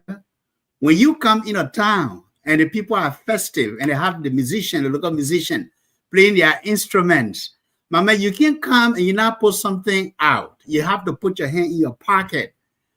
Let's consider the exchange rate today, man. $100 will give you 20,000 LD. If you want to sprinkle 20,000 LD, look, $100 is a lot of money for someone who doesn't have a job, someone who doesn't have a stable income, someone who is struggling to make a farm or make a garden to try to put food on their table. Still a lot of money. But if you change $100 and then you get in a festive mood and you want to sprinkle money, sometimes it is the expectation of the moment, of the event, and we'll have to be real with ourselves. But I do agree that, there's some double standards in our society. And when the government is in power, the opposition will try to use every opportunity to spin, to attack, to criticize those who are in power. And today, by this show of Patrick Hunter spreading money that bring dollars at a social event, I'm sure the opposition is going to, jump on this and try to attack. But Liberia is a traditional society, Stanton. But we have to be real, as people. People in government, if you want to criticize on substantive issues. We have to continue to hold the government to account. We have to criticize where criticism is required. And when they do right, we have to also give credit where credit is due. I don't see an issue here, to be honest with you. But again, yesterday's critics, to become today's defenders. So Patrick Hunter, if you're enjoying next time, look around. If you want to give the musicians something, don't go spray money. You'll be on CCTV. Thank you very much, Tamba. It's disappointing to hear our brother Tamba playing around when people are living in such a poverty and the increase in everything you touch. These are, I want to wait for my time. But it's disappointing to hear from my dear brother Tamba Galas. It's no playing, it's no joke in this. There's no joke. Nobody will take this. This is just something funny. I want to ask you right now in Liberia, have you eaten before going to bed? What is $100 to you right now? The manner in which the money was dashed out, are we considering? Let me serious for a second here.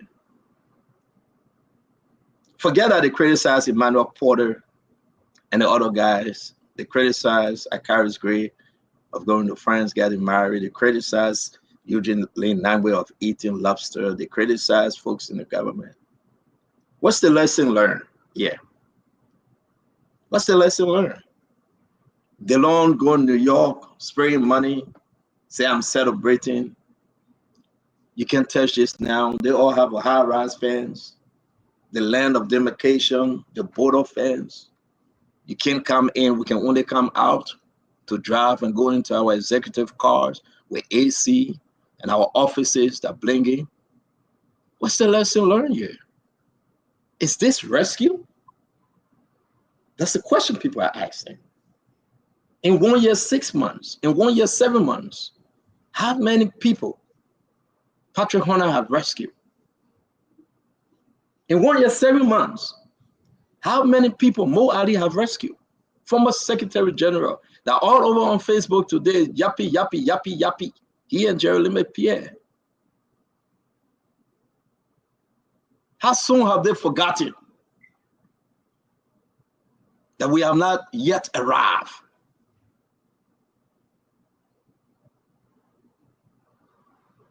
Look at it, read the comments. What is the political takeaway? But you know what? To each his own. If this will secure a 2029 victory for you, continue. Continue. Go ahead. But bring your courage, Greg. Talk to me. I don't want to say what I really want to say. I want to wait small. And I will say my own. I say, are you with us or you chatting with somebody, my man? Then go in the bar when you finish, then you come, my brother. I courage, Greg. Let's hear you. Let's hear you, Greg. And we'll play the video after I say we'll play this video. Stanton, thank you very much for bringing this subject matter, and I get great interest in it. Let me begin first by saying that, look, I'm disappointed in Paul tonight. I'm more disappointed in Tamba than Paul. I will tell you why. After some of us worked for 10 years, we left when they got a wedding. Tamba on the show more than 3-4 different times attacked me. The hypocrisy starts with Tamba on the show. We got to be real. You can't cherry pick. If you believe that some of the actions we had yesteryears are being repeated, so you think we did not work for what we use?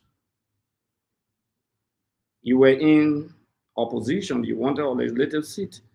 You have public domain to speak up and say, hold on, Unity Party, these things that you're doing wrong.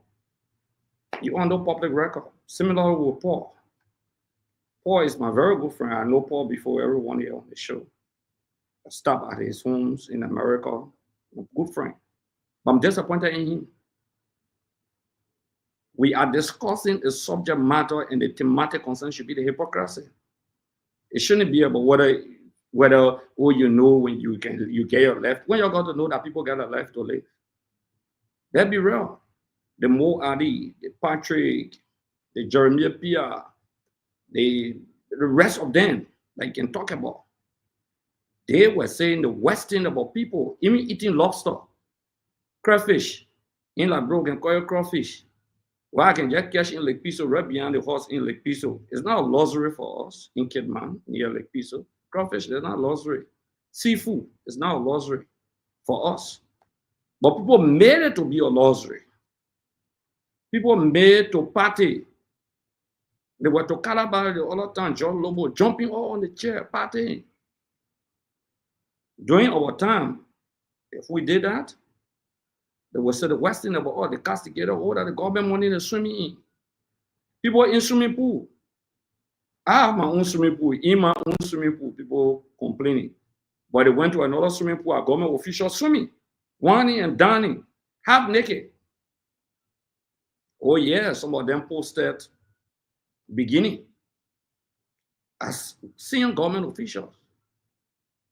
Should we sit on the show today and say that they got a life to live? Jeremiah, see what he posted?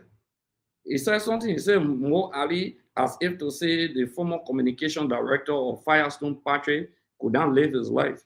But just today, you are castigating Akaros Green, yesterday, just them, not you on the show. Okay? So you think after 12 years, we don't have any left to live? You think we didn't honestly work to, who is a communication director to a lawmaker who worked for 12 years? A full 3-4-year communication director to a lawmaker. But if that communication director can get something to enjoy himself as our government, but we can't get it, right? It's just that, look, this country is a terrible country. A certain group of people believe that power belongs to them. If they are not in power, the other people don't deserve it. Who come to power, they'll do anything. Great, let's move on. We'll come back. Grayman. Yeah, Grayman, you see Grayman, please, Grayman. Just a quick intro on this one. We'll come back. Okay. We got to play the video. I also welcome and Darius welcome. Also, let's hear you. A stunning day of hypocrisy that I've never believed will exist in our country. Akaros Gray is right on the show. Akaros Gray took his wife to give her a befitting wedding. Mo Ali was everywhere on the planet, talking everything you can think about. And I want to ask myself today, is marrying your woman not a normal life? Oh, it was not a normal life a few days ago. Now it's a normal life now. If President Weah goes to exercise on the field by playing soccer, Mo Ali talks. Yesterday, it was not a normal life. Now it's a normal life. And what saddens me more, though, is that about 80 to 85% of the rescued children that walked in poo-poo water are yet to see the first dime from their sweat. Mo Ali is defending the flashing of money. If you really had this money, couldn't you take it and give it to one of your soldiers who fought for you? Couldn't you? Must you spray money? Patrick Honda should be in your 50s, around there. From the time he was born to the age 50 or something, he had never sprayed money. But you know when he have the little money to spray now in 2025? He's in government now. These were the same hypocrites that were causing us. And you know what? For us, we knew these power junkies only wanted to take power. That was their talk. They weren't sincere about all of the lies they told to confuse the people's mind. No, they weren't. It was actually not that the country was hard. So is the country not hard now? It wasn't. It wasn't about the people's market not being bought from the market. Oh, the people buying the goods now from the marketers now? This is a stunning tale of hypocrisy. But you know what? The little children don't get tired.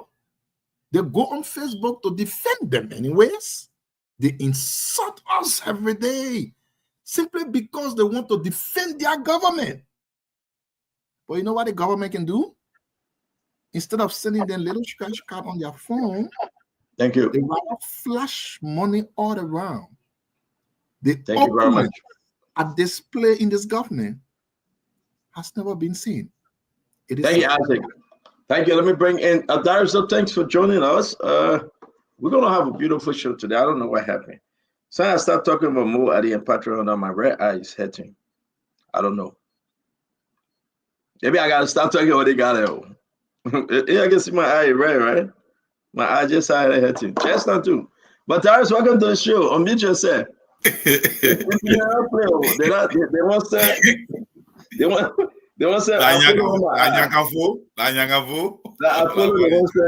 go ahead, Darius. So CEO Isaac and Paul and Tama, I think Isaac said it right. This is a sheer hypocrisy. Yesterday it was wrong, but today it is justified. Where are we going as a nation? So you just use lies. You saw everything to be negative, to be bad governance. Someone celebrated a birthday in CDC. He said that the country money. Someone engaged their wife that the country money.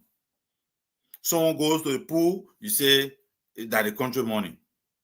Today, you are in power. You are going to the same pool. You are engaging your wife. You are marrying your wife. You are even eating lobsters. You are going to the best restaurants. But there's the issue, CEO. Mo Ali in opposition used to go Douala Market to buy. At least. Or Raleigh. Or down Wallasa. But today, the woman can see Mo Ali. Because when Mo Ali takes pay, Patrona takes pay, they go to Royal Grant.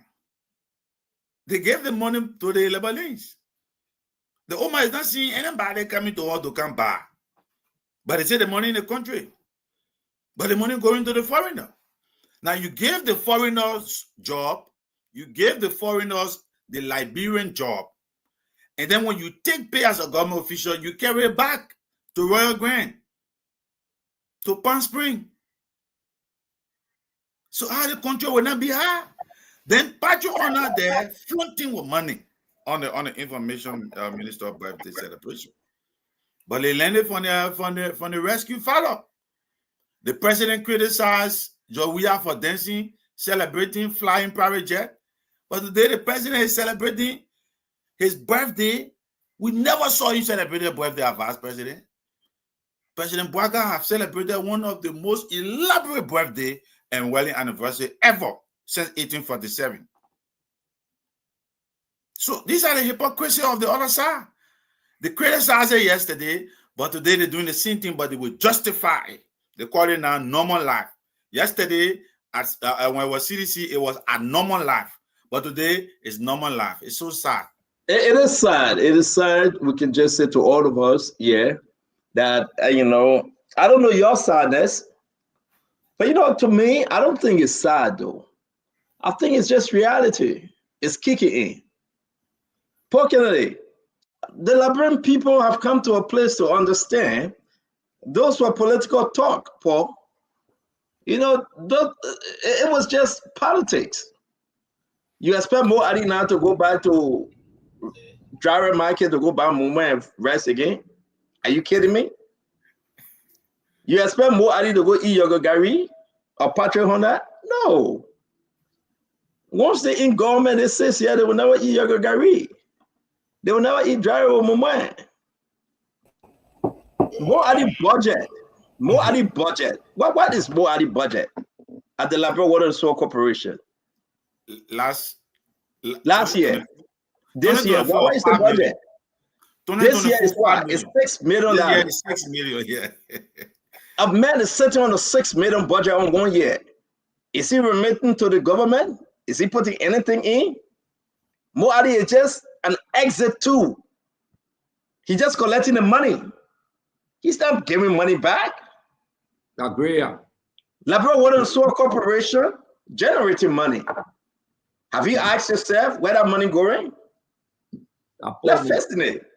A man that is sitting on 6 million plus and generating money. They call it the exit right. You're going to question him for eating Muma and buying from what else? No. More Adina is shopping from Ghana. He importing everything coming in. All the tente, everything. They are importing from Sierra Leone. Import, export. Not export, they just import because they're not giving the government nothing. I was sending back so that export. No, they ain't care to send it back. You will fly and go on your own. They import it. But my issue here is that, folks, this is not rescue. No, this is not rescue. Jeremy Pierre, Patrick Honor, Mo Ali, and every Conella, what's the woman in Conella cry? What's her name cry? Cooper cry daughter.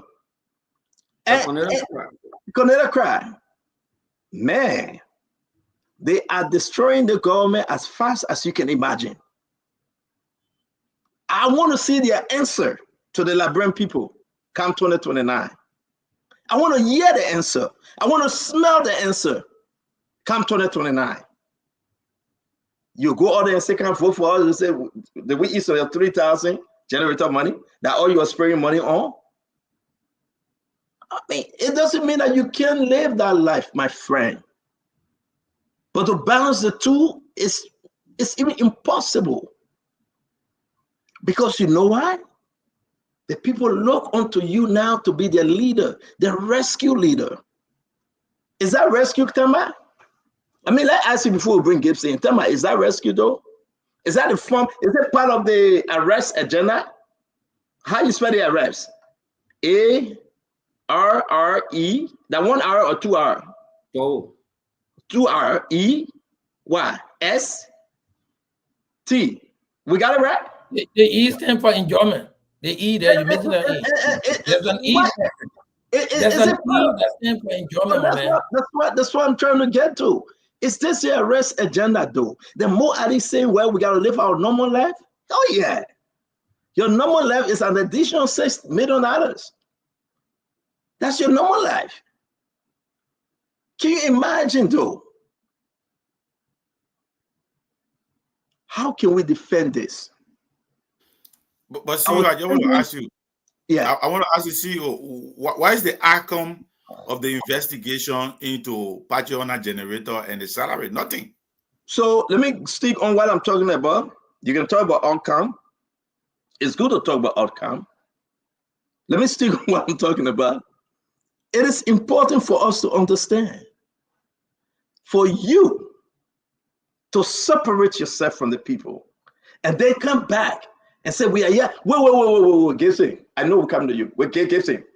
What will be the 2029 message? We rescue you before, and now we want to do it. No. Mama said rescue finish now. We finish rescuing. Mama said we finish rescuing, right? What will be the 2029 message now? So let's play the video. Let's play the video. Then we will get into this thing. I wish that that video that I have here.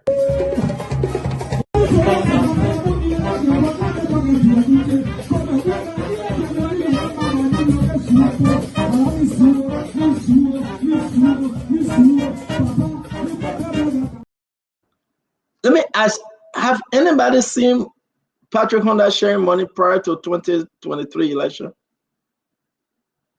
Do we have any video of Patrick Honda? Jeremy Pierre. Maybe Patrick Honda because in the video sharing money. Do we have any video of Patrick Honda sharing money prior to 2023 election? Can anybody send it to us? What's different here? And can we pause? Well, guys, you gotta send it to me now. Let's pause for a second. Do we have any video of Patrick Honda sharing money prior to 2023? I'll make it even better prior to 2024, December 31st. If you have it, can you send it to me? Somebody saying yes, that he was sharing money. Can you send it to me? I want to be fair with Patrick Honda. That's my friend now. I mean, we pause. Can you send it? I'll put it up. But if we do not, that's a problem. Gibson, welcome to the show, my brother. You know, the person that said yes, I know her very well. Ora Gawe used to be my reporter, a linear thinker, a blind loyalist of Joseph Boakai, who insults anybody because you disagree with Joseph Boakai. These are the kind of reporters we have in the media. But let me just tell you, Stanton, this is not just about hypocrisy. It's about telling the people who voted for them that you are stupid to believe in us. Don't be so stupid to believe in us. We're lying to you. We didn't mean what we're saying. Don't be so dumb to get in the ring. Don't be so dumb to get in the poo water and believing that we are even different from the people we're criticizing. I told Mo Ali once on the show, you can remember, he was trying to question my loyalty to Liberia, my citizenshipness. And I told him, Mo Ali, in your entire life, you never do anything by yourself except lynching, feeding on government. This is exactly what I was talking about 1 year ago. When these people don't get into government, everybody in government is an evil man. Everybody in government. Once they were not the one that were enjoying, when it is not them in the position, when it is not them holding the cash, when it is not them in position that they cannot make contribution to national budget, but they receive national budget, then everything is ugly. I mean, we started with Dara DeLong. He told Moses Gray and others, you are receiving $45,000 card. This is evil. What happened? By the time you got it, you received a $45,000 card. How can you be getting paid and then you take $30,000 and call it engagement? Dara DeLong was the first to receive the $30,000 when the people were sharing it.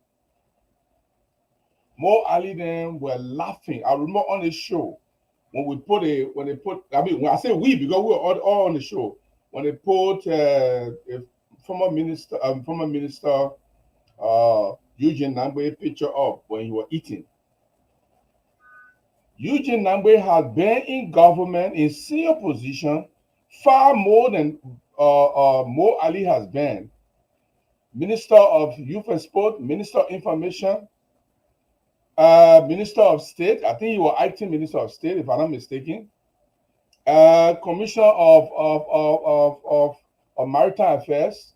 Special Assistant. Who in the world thinks that all the position they pay he was getting, you were not able to, you're not able to afford salary. But Mo Ali said on the show that the man sitting on your money and eating salad and rubbing it in your face. We need to get off videos there. Listen, look, and I don't want you to be feeling discouraged, Stanton. The media always promote people and destroy them as well. We are the masters of makers and masters of breakers.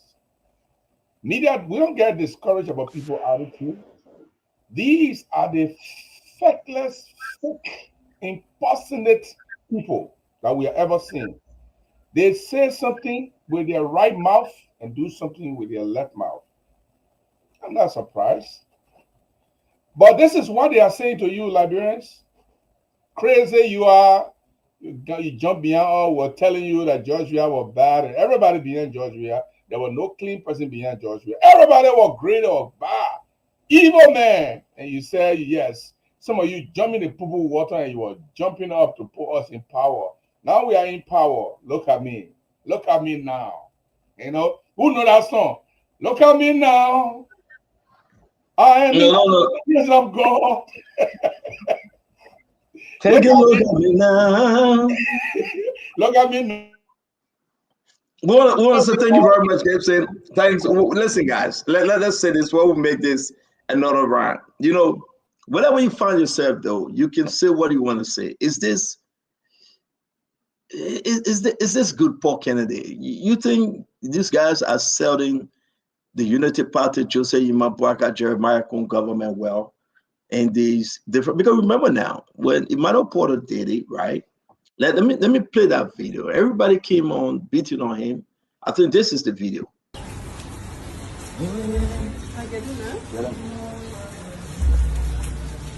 Oh, the V-man.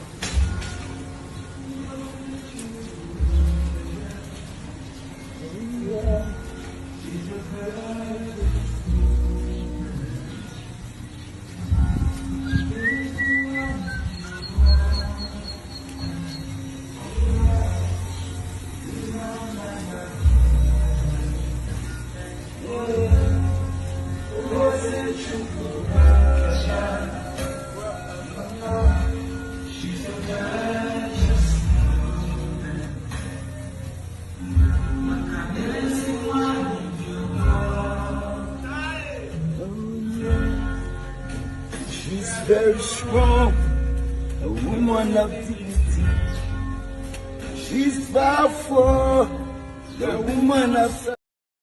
Okay, I want to stop there, right? And you know, Porter, a good friend of mine, you know, he tried to make his young wife happy. But man, we destroyed this guy. It was election time. I said wait, because we discussed Porter in that video on the show. But I'll say this to you. I'm not getting into the car and everything. And everybody know my relationship with Porter. But do your comparison, Paul. Say in that video, people say it's opulence. Saying this.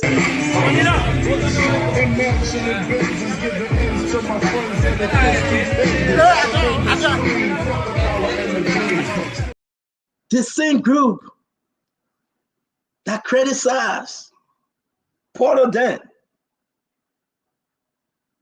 Guys, let us something sink in tonight. And tell me, as we see this one.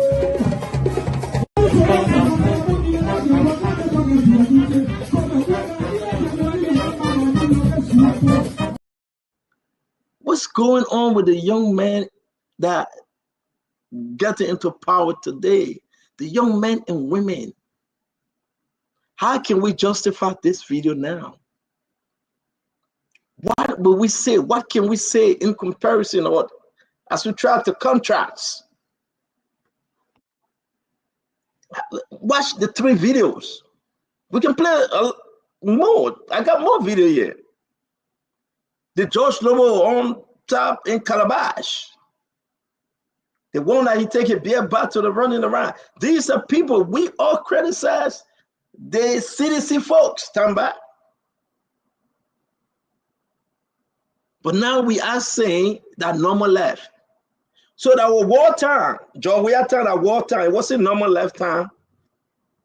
That was April 6th time, John. It wasn't normal. It was something abnormal about what Potter was doing. It wasn't cultural. No, it wasn't about our culture and our heritage. No, it was something abnormal. It was foreign. But then we put ourselves into it today. But while we do that, folks, in the second round of conversation, inflation is high. $2 has been added. 12% on GST or GTS, whatever way you call it. F-15 is going off the roof. The country is high. But who got the money? Where is the money? Patrick Honda got the money. Patrick Honda got the money. He's making it rain. When Paul went into the go-go club to see naked women dancing, Paul changed the money. He was telling me today. That's how they make it rain. They make it win. They make it rain. And that's what Patrick Honda was doing. He was making it to rain. And at the end of the day, guess what happened? We sit over here and think it's normal right now. It's normal. Don't be bothered. It doesn't hurt. Mo Ali said it's normal. Mo Ali would say it's normal because he's sitting on $6 million. It's normal, my friend. Don't get it twisted. That's a normal way of living now. Joe, we are, no, that was wartime. Joe, we are, no, Bola was flying. Joe, we are, no, people are running. They were in refugees camp. But there's no refugee camp. Nobody dying. It's normal life. Fuck it, take it away. Don't let me say more, my friend. And don't let me play more videos. I would just ask you to take it away, man. Well, let me take it away. You know, on this panel, if you use phonics, everybody here name is 2 syllables. Stanton, Tamba, Akaras, Darius, Isaac, Gibson. The only person who has a 1 syllable name here is Paul. So when people talk anything, they blame Paul, even though Akaras Great just said you are disappointed in me. Even though I use the word sheer hypocrisy 3 times. Stanton cut the tape and put it back up. But Akara sat here on this, and Akara is my friend. He's right. I know Akara since 2004, way before any election. But he will blame me for saying that it was a sheer hypocrisy when the Unity Party people, elated and exaggerated what CDC people were doing. But they came to do the same thing. Maybe Akara was not even listening to the point I was making. Akara, you don't blame me. I know over 75% of CDC high-ranking officials. I know less than 5% of United Party people. But CDC was the result to what happened to them. Look, I could sit here and catalog all of the development jobs we have made, but CDC officials were basic, aggrandizing themselves, then promulgating on the efforts of CDC until they got kicked out of power. You blame me for that? You better leave me? CDC people believe me. I speak my mind on this forum. When I sit on Spoon, I speak my independent mind. I don't speak let's discuss our issue back. So the issue of people flashing money and showing money, is it a good thing in social life? I mean, if people can afford their money, let them show it. I can show money when I go to Bapolu. I don't spring money around. I don't believe in springing money around.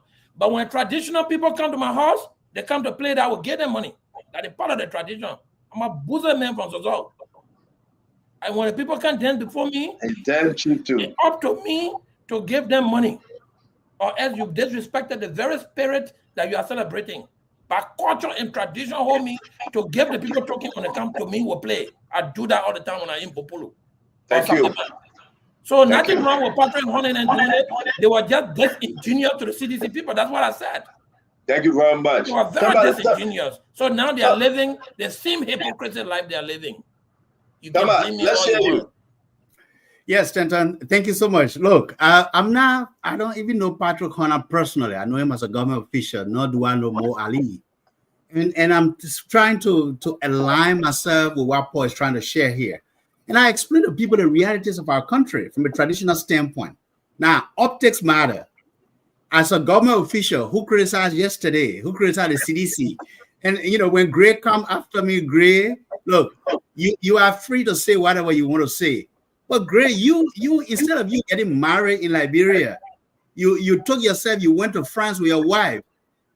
Tens of thousands of dollars that should have been invested in your country, in your community. You carry that abroad. Then you want to compare yourself with someone sprinkling, $100, even if it is $100, I don't even know how much is that. I'm not saying it's right, because optics matter. And the same hypocrisy we criticized yesterday is the same thing we talk about today. What I'm trying to say here is, look, as Liberians, as government officials, we should hold ourselves to certain standards. But also there's a traditional aspect. I'm crisscross Liberia. I have been to Lofa County, all 6-7 districts. I have been to all 60 towns across Lofa County. Paul, next time you and I, we need to go to Boporo. I need to visit there. When the traditional people show... Why Paul got to go with you? No, because we're going to take over Liberia. Stand down, whether you like it or not. We're going to take over Liberia. Don't put me there, man, please. My man, you're going to sponsor the campaign already. No, I'm not going to sponsor that campaign. I'm begging you, man. But look, we have to be honest with ourselves. It's not that I'm trying to justify, a Hona's behavior. It is the same hypocrisy. But I know you who are in opposition today, you call yourself, the main opposition party. Some of you guys did worse when you were in power. You did worse. You left your communities. You abandoned the people. Instead of you investing your money in your community, you took it abroad. You see, someone like me, when I become minister tomorrow, I become elected official, or maybe president of Liberia, you can go check behind me. 25 years, close to 30 years of building in Liberia, investing, working to help the people. Have I ever come on here to boast about it? But some of you had nothing. Gray, I saw you guys when you guys came on the stage. I helped you people. I was a student in the US. You had nothing to your names. The Liberian people gave you an opportunity after 12 years in opposition. They elevated you. They gave you the opportunity. You know why they did that? Because they know that you came from nothing. So let me ask you a question. You are pivoting up to Gray. Yes. Right? Because Gray attacked me. Hold on 1 minute, Tamba. 1 minute. The people agree with you and I, and everyone else that went against Gray and CDC, and we punished them, and we took them out of power. We are talking about today, the fierce urgency of now, when people that had nothing yesterday, and people are suffering today in the country, they can live such a lavish life, and you are saying that Paul Kennedy, you won't care about Paul Kennedy, my brother, be careful. No. What I'm saying is, what was wrong yesterday is wrong today. What was wrong yesterday is wrong today. But if you're going to compare apples and oranges, then let's be objective. If Gray gonna come after me because I say there's a traditional aspect of our lives, then let's talk about what Gray did when he was in office. Let's talk about Gray not giving his community opportunity and taking. So we're talking about Gray on the other spin. Let's get the honorable Gray. We got to stick with the topic. You guys, you want to play the game to shift, and we will not shift from what we are saying and what we are discussing, right? I mean, we're talking about Gray in the next life. Gray is out of power. Gray is not a representative no more. I can beat on Gray in a second. But for the people that we supported, because when we were supporting Joseph Yimabwaka to the presidency, we believe that he will bring in someone like Mo Ali, like Jerome Pierre, like the Patrick Horner, to do the right thing and direct the people, the Liberian people. But to see what we are seeing, the pool party, they went live with it. Men are swimming naked, women are swimming naked. To see what we are seeing, that they can have such a lavish lifestyle. If the country is doing better and the minister eating lobster, people say, well, everybody is having fun. But when you find students sitting on the floor, and when you find no drinking water in some area, good, clean drinking water, When you find no LDC and people living on an LDC and swimming in the pool, and when you find people eating lobster under such hardship that nobody can get moment or burden to eat, man, this is a serious thing in our country. And if you make the comparison to Gray or to Emmanuel Porter, guess how they ended up? They're gone. C'est fini. So make your comparison. Then 2029, we'll say bye-bye. Because the people will remind you. Honorable Gray, talk to me. Yes, thank you very much. But there's the hypocrisy. People say that people work for their money. Listen very well. Not only do they work for their money, but they can't afford. That's the argument Paul propounded. Tama butchers the argument. That is not true.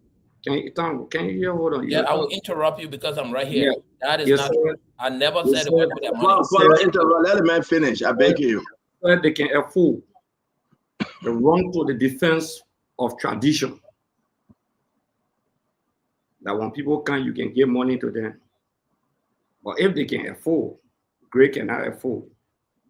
That you can determine what Greg get married, whether in the village, or whether in the city, or whether abroad. That's the hypocrisy. But I say eating our shit, man. I know, he eating. That's the hypocrisy of trying to run away from the center of the discussion.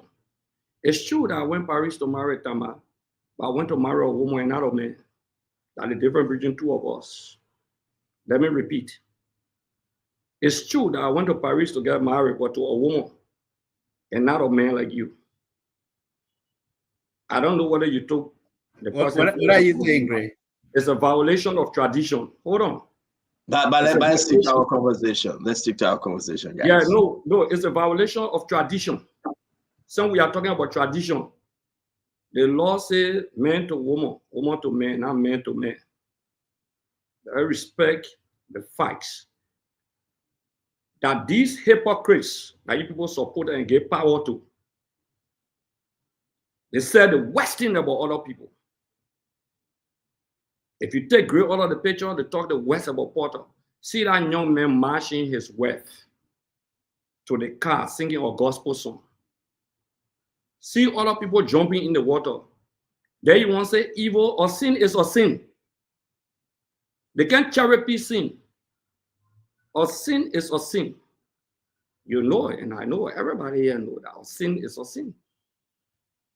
So for us to sit on the show and defend tradition, the issue that I raised with Paul, let me come to Paul as my friend. I said, Paul, I did not hear your voice in the past to say this is tradition or this is something that people can do. I'm disappointed in you. That's my disappointment in you, Paul. Then I came to Tamba and I flagged another issue about him. I don't care how you sugarcoat it. You didn't vote for President Boyka to get in private jet, but you came on the program. Now you Paul and said, you know the importance now of President flying private jet. That's the hypocrisy. You didn't vote for President Boyka to have a private party at a horse for his wedding anniversary 2 times. While those who walk in the poo water could not afford, you know who voted for him? They're not the people who are to a horse. They're the bourgeoisies. But those people who are in the poo water, you want to talk about people leaving community? You left the masses. To enter the president's house, they need invitation. Yes. You don't have the courage. Is they how we're going to run the country with the level of education some of us have, some of you people have, they bring to the country? Is they how you expect us to run the country with a level of hypocrisy? When people walk in the poo water for you and say, great, we'll take you from power. We'll expel you people from the governance cycle of the country. But yet, President Boyka said the country had, in less than 72 hours, you are having big party to a horse. Yes, President Boyka said the country had, but you got a GST of 12%. Yes, he said the country had, but there's a 2% taxation just yesterday that was announced. Oh, yes. The country had. But the government officials are parading the nightclubs, the dancing and singing and having birthday party. But it was abominable for people like us to have birthday party. Is that not a level of hypocrisy? And today we can't want to sugarcoat it. We want to sugarcoat things and say, oh, you know, but the way the other man did it and the way the other person did it, you want to make a faulted and flawed comparative analysis of the reality that exists. These are the hypocrisy that we are talking about. We talk the Buddhas in this country. The Stanton rightfully said, this platform was used. Gibson was here. Other people were here. For even setting our own swimming pool, we were castigated. Yes, our pictures were put up here. Yes. The very people on the show bad-mouthing us. But nobody spoke about that. Nobody said a tradition or we have a life. You defending that people get a life to live outside of government. Even if the government official, the Paul said, disappointed you, my friend, Paul, my personal friend, you know that. You say, oh, yeah, they can even smoke that cigar. They can even drink that liquor in the public. They got life for us here as a calculated attempt to defend. I'm not blaming you for CDC. You don't take Buddha for CDC. We take responsibility for ourselves. Like I said, I take responsibility for my own defeat. I don't shy away from that.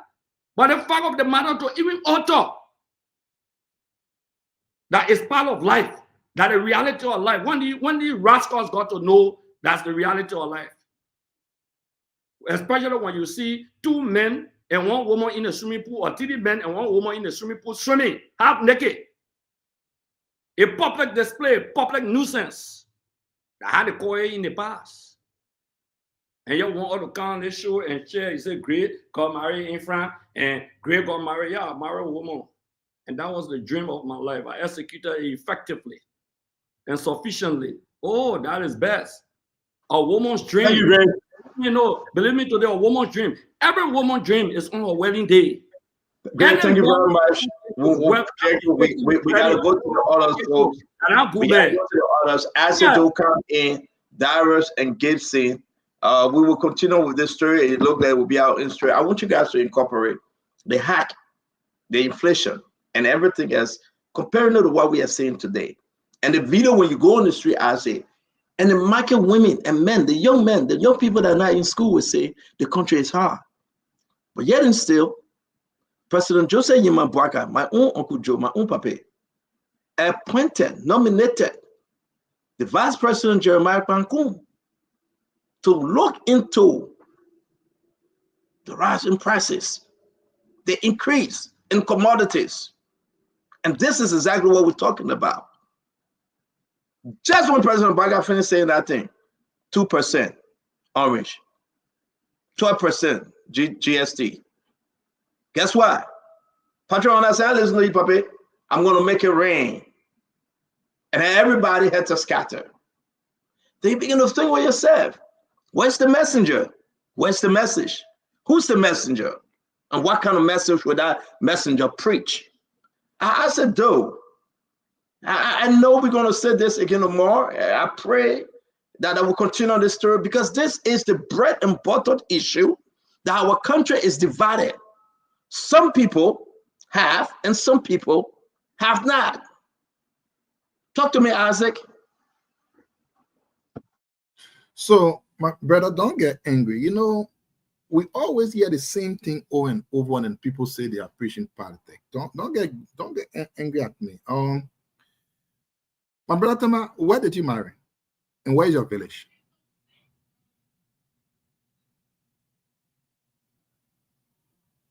Don't slander me that great. I'm going to come back. I'm going to get my chance to respond. For me, I'm not. You ain't great. I'm not asking you where did you. I don't have to answer you because you know nothing about me. The reason why I ask, according to we talking about Patrick now, the whole thing you talk about marriage. According to your own logic, why is it great they invest his wedding money with his people and he married in France? I'm only asking you to know if you married in your village. I am sure you came from a certain village in a certain county. You didn't marry there. I'm sure you must have married either in Morovia or in somewhere. But you did not know that you needed to invest your wedding money, whichever you married, into your village. So this kind of a thing, they are just myopic. They are just like wasting of time. But let me go to the issue. And people, when you hear the United Party arguing that from the day they won the election, rescue was completed, like I said on the last time, that's true. You are seeing it right here. Let's go back in times. Darius says something very important. Very important. Who remembered the last time President Boyka celebrated both his birthday and his wedding from the since 80 years plus ago? Who remember? President Boyka been the president for 2 years.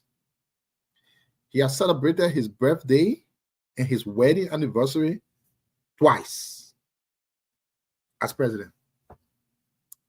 And you know, the very shocking part you may not have caught,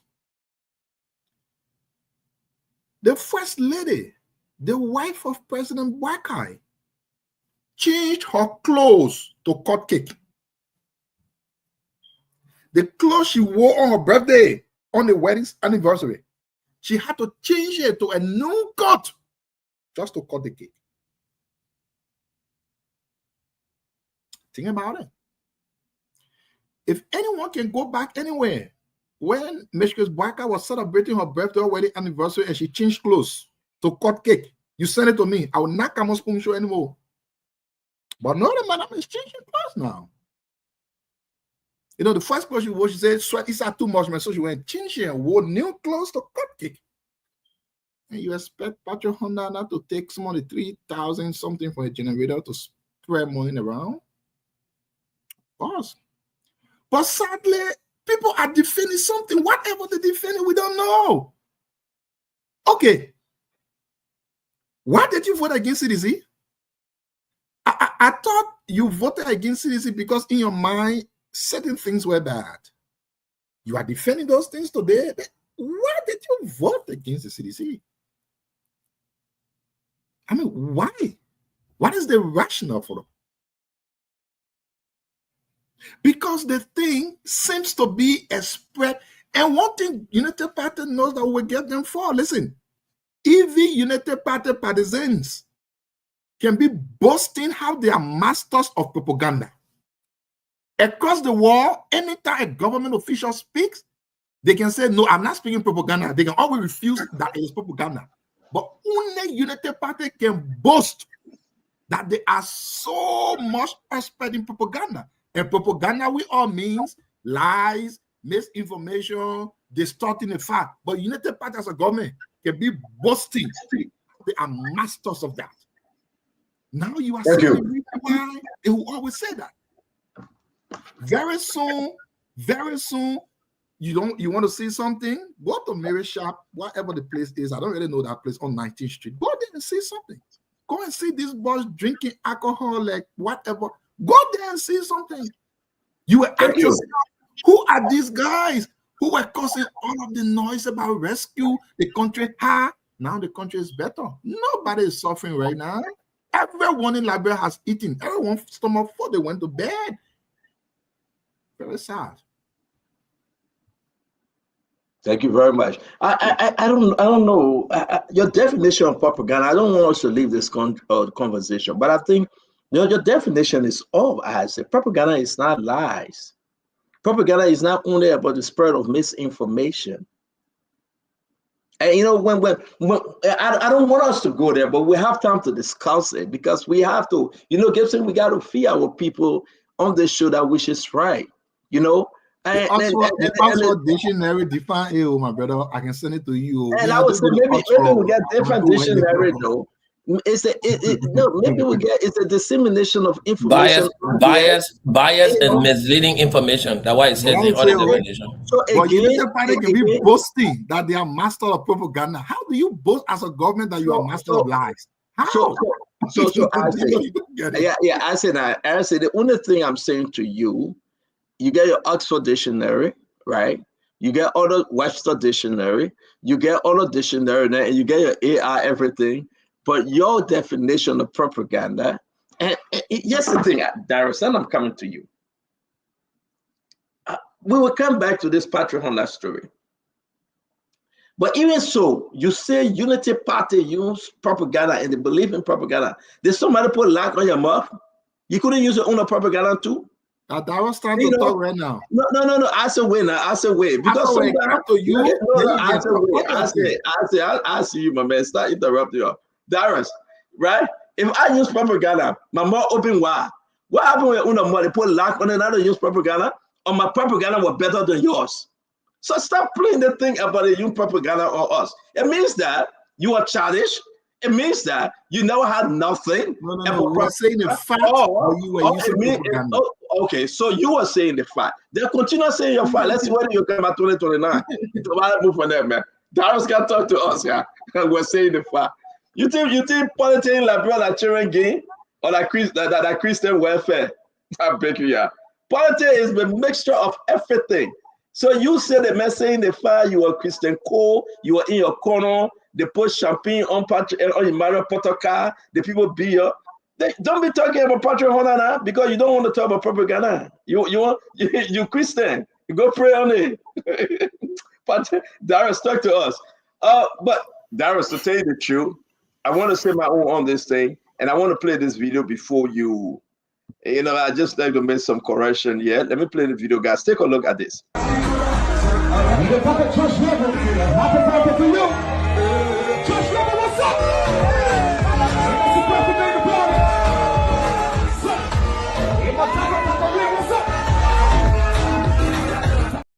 So this is it, folks.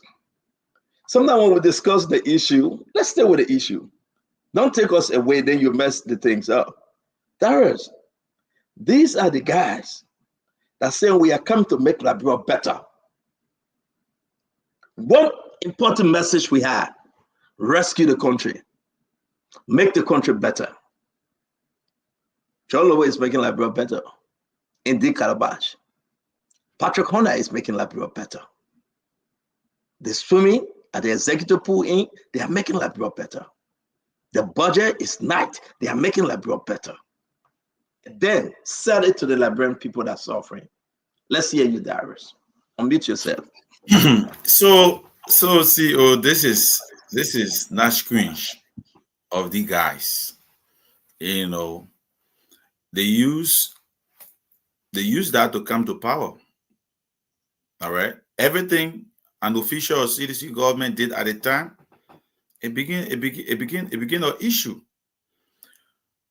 See Lobo there, flaunting, BS, cigar, Falcon, kissing on the street, drinking, justifying it, swimming in the pool.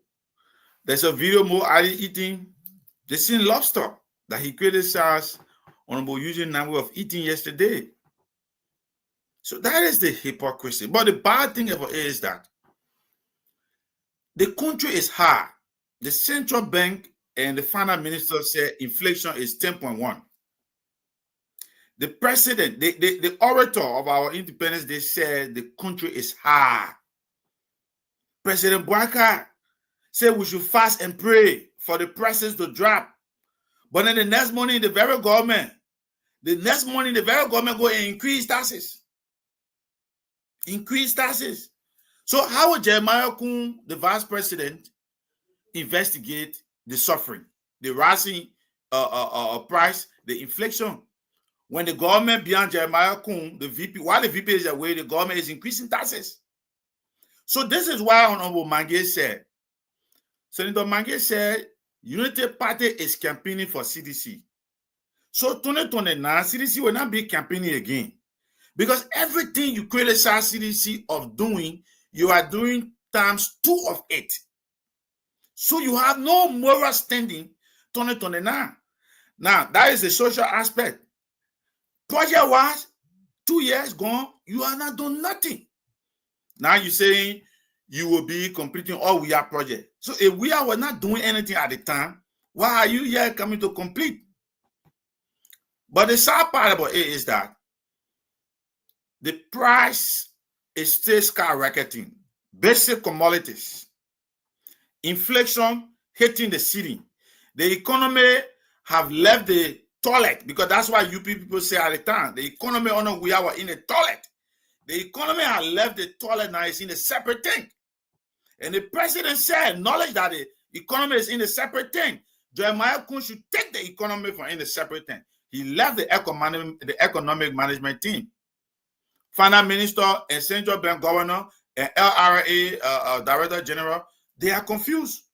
We are in the third quarter or so. Nobody can hear about the 2025 budget. They want to call for recast, but no way. Because all budget spending have depleted, have made the budget to shortfall in the first and second quarter. This is where the country is right now. We are not seeing anything on this rescue government. All is party and increasing taxes. The country high and you keep increasing taxes on the poor people. You're increasing taxes to generate revenue, but the revenue generated is not going to the budget. It's not still filtering down. I think it was Senator Tiaje at the time before he became superintendent of Sino, and he talked about capital flight. 40 to 50% of the current rescue government officials are from the diaspora. So when you pay them, they send the money back. When you pay Mo Ali, who used to go Douala, he doesn't go Douala again. He go to Royal Grand. He go to Star Hotel. So Mo Ali from the diaspora? No, I'm saying people that Mo Ali now are here with us. When you pay them now, they don't come to Douala again. They don't go right to bar. They go to D Calabash. You force Mo Ali to go to Douala, but man, I hope you get by intention the man. You force the man to go to Douala to go back? No, because the people are saying the country is high CEO. This is what happening. 7 not taking pay on time. The salary still remain harmonized. The government ran campaign on harmonization. 2 years now, they cannot increase or undo harmonization. Do we say have harmonization? Yes, across the 7. They wouldn't say have police. No, I understand with all this Patreon Honda video that you're sharing money, the generator money. How much is the generator money? 3,000, right? Yeah. Have they increased it? So you think that the money he's sharing, that generator money, or that his own money? Well, where that money from? The man get generator, he get gas for generator, then he get gas for a car. So maybe that the gas for the car, he used it to share. And the generator, at the end of the day, this is complete embarrassment, and we still got harmonization. So this government have not done anything on harmonization. In fact, what is happening now is beyond harmonization. We are harmonizing, the rate was low. But when the US rate, the exchange rate goes up, you pay more taxes. So if we are left the old man's salary at 15,000, which will harmonize, currently with the US exchange rate, she will pay more taxes in income and NASCOP. So the salary drops. Wow. I mean, then is this rescue? We're rescuing, right? By doing this, we are on path to rescue the nation, right? Yeah, Mama said the country has been rescued already, on recovery now. Oh, we are recovering now. So we're done with rescue. Yeah. Gibson. but I'm going to try to conclude, CEO. Just to conclude, the late child worker of Brunskin said, Joseph Boakai, the president, is not poor. The vice president budget amounts to 20 million. He managed the group of 77, close to 10 million in 12 years as vice president. This president said he was living on loan prior to coming to power to deceive the Liberian people. But guess what? The president is flaunting his credit card, 100,000. This 2025 budget, the president, vice president office budget increased by over $500,000. How much the total for both president and vice president? The vice president budget increased by 400 and some more thousand. The president 500 and some more thousand. It's there. He said, just look at the 2025 and 2024 actual. Why is the increase though? Why is the increase? Why? Because the president realized that he's the president, he can increase anything, and because of inflation, they will increase it because of inflation. Oh, because of inflation, what the economic will do, economic will increase budget because of inflation. That only the president budget, because who created the inflation? We had to rescue. Gibson. Every year the president budget go up small. Every year it go up small. Then we tell the people, say we came to rescue. Isn't that I don't know the term. I don't know why Dr. Richardson left, because maybe she got a message, some kind of terminology for this one. So we took over 2024, Gibson. The president budget from George Banawea to Joseph Boakai, it went up. 2025, it went up again. I thought as rescuer, we should be coming down in the budget and in the spending, right? Am I missing something? Why is it going up instead of coming down? I thought we came to rescue. Talk to us, Gibson. You're muted. Sometimes, first of all, let me say, the president and all his officials, they need to be aware that they are being watched, and watched very carefully. The reason they are being watched is when you come to town, they say, he who speaks of equity must come with clean hands. If you don't have the clean hands and you speak of equity, people hold you accountable for your words. All of these things that are happening, I think it's a betrayal to the voters. I don't blame them. President Joseph Boakai came to power as a president to put money back into the pocket and to make his children rich and leave them with good money when he's gone. Mo Ali was broke like a church house rat, put into the Water and Sewer Corporation. He has $6 million budget, but he does not contribute to the national budget. The National Port Authority they boast of raising $4+ million, but they don't contribute anything to the national budget. Joseph Boakai said he came to change the trajectory of governance. I understand governance. I've been there for the 2 years. I know what to do with governance system. But you come and you say NPA don't pay any contribution to the national budget. LPRC don't pay any contribution to the national budget. But we'll still give you money. At least if you hold them to some quota and say, even though we gave you 6 million, we are expecting that out of the 6 million, you will generate 500,000, and we expect to contribute to the budget $250,000. This money, we must receive it as your contribution. They will work towards that. Instead of that, you say, no, don't pay anything, just go ahead and operate. Last year, we gave you 5 million. This year, we'll give you 6 million. Next year, we'll give you 7 million. Go ahead. Don't bring anything. You get money. So these are the things that we need to look at. For me, what Paul said and what Thomas said, I don't see much of an issue. I don't see much of, because I never see Paul criticize Carlos Gray. I didn't see Thomas criticize Carlos Gray. They were not here when we were talking all of this thing. Maybe they did it in their corners. But it's reality, to be honest. In reality, I've been doing the same thing before. When I remember I go in government, people see me spraying money, say, hey, Gibson was spraying money before. I don't keep any video of the money I spread somewhere. But it's natural, and people come and dancing, you will give them money. How much money was that? Maybe he changed $500 or maybe $100 or $50. That plenty like $100, and you spray a little bit to make a name.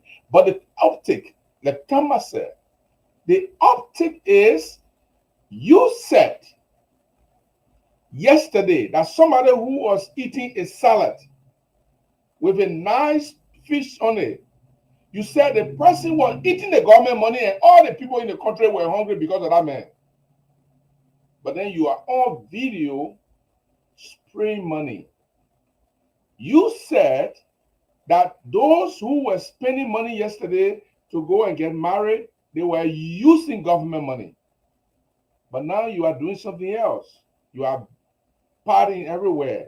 Money you did not use to party. We didn't see you going to party and spraying money before. We didn't see you doing these things.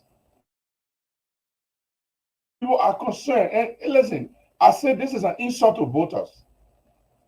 Because if you tell the voter, this man is bad. You see the man hold chicken thigh in your hand. The money that you're getting, that the money you eating, so that chicken thigh you get. They say, okay, we're not want we'll put you there because the way you talk about it, you will not get chicken thigh in your hand. They put you there, you get 2 chicken thigh in your hand. They all know how you want chicken thigh. Maybe you get 2. You But Gibson, let me ask you a question before you finish. Let me ask you a question though. And this, let Liberian people understand this, and maybe we need to discuss it further. Isaac, you the man that jump around working in the bank, no accounting and the numbers. But I thought, okay, we were at this level, and we said the country was so hard, right? And we come to rescue. If you look at the budget 2023 under President George Manawiya, the executive march on the presidential office, that budget, we said it was crazy hard. We said Magay was walking home with maybe $20 billion. Gibson, can we compare it to 2024 and 2025 budget? Absolutely no. Did it go down? As a joke, can you do the analysis for us, please? No, Just the three numbers. They come here, Darius putting up. Let me just say this right there. I want people to understand this though. Did it go down? Or are we serious that the 2024 and 2025 budget for the president, the vice president, those lawmakers, everything went up instead of coming down? Is that the opposite of rescue? Is that rescue in reverse? Is that rescue turnover? What's going on here? How can we leave from a rescue 20 million to a rescue 30 million? Well, I mean, what's going on? The BBC reported on July 8, 2024, that Joseph Boakai has cut his salary.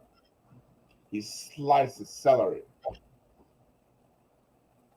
In 2024, that was a 2023 budget a recast budget going into 2024, just about there. Slice the budget, slice the salary. Joseph Boakai said, I don't want too much money. As president, I should be able to live on mingle. I mean, I should be able to live within the means of what in fact, I'm taking some money from my salary to show to the Liberian people that we're not here for greediness. We clap, we all clap. Actually, I didn't clap. I shouldn't lie. The other people clap. And I held my hand. And I bit my tongue. And I begin to think. In 2025, instead of cutting it further down, we are now using economic terms. The inflation has exacerbated the president's expenditure. And so the president will now add more money to his budget.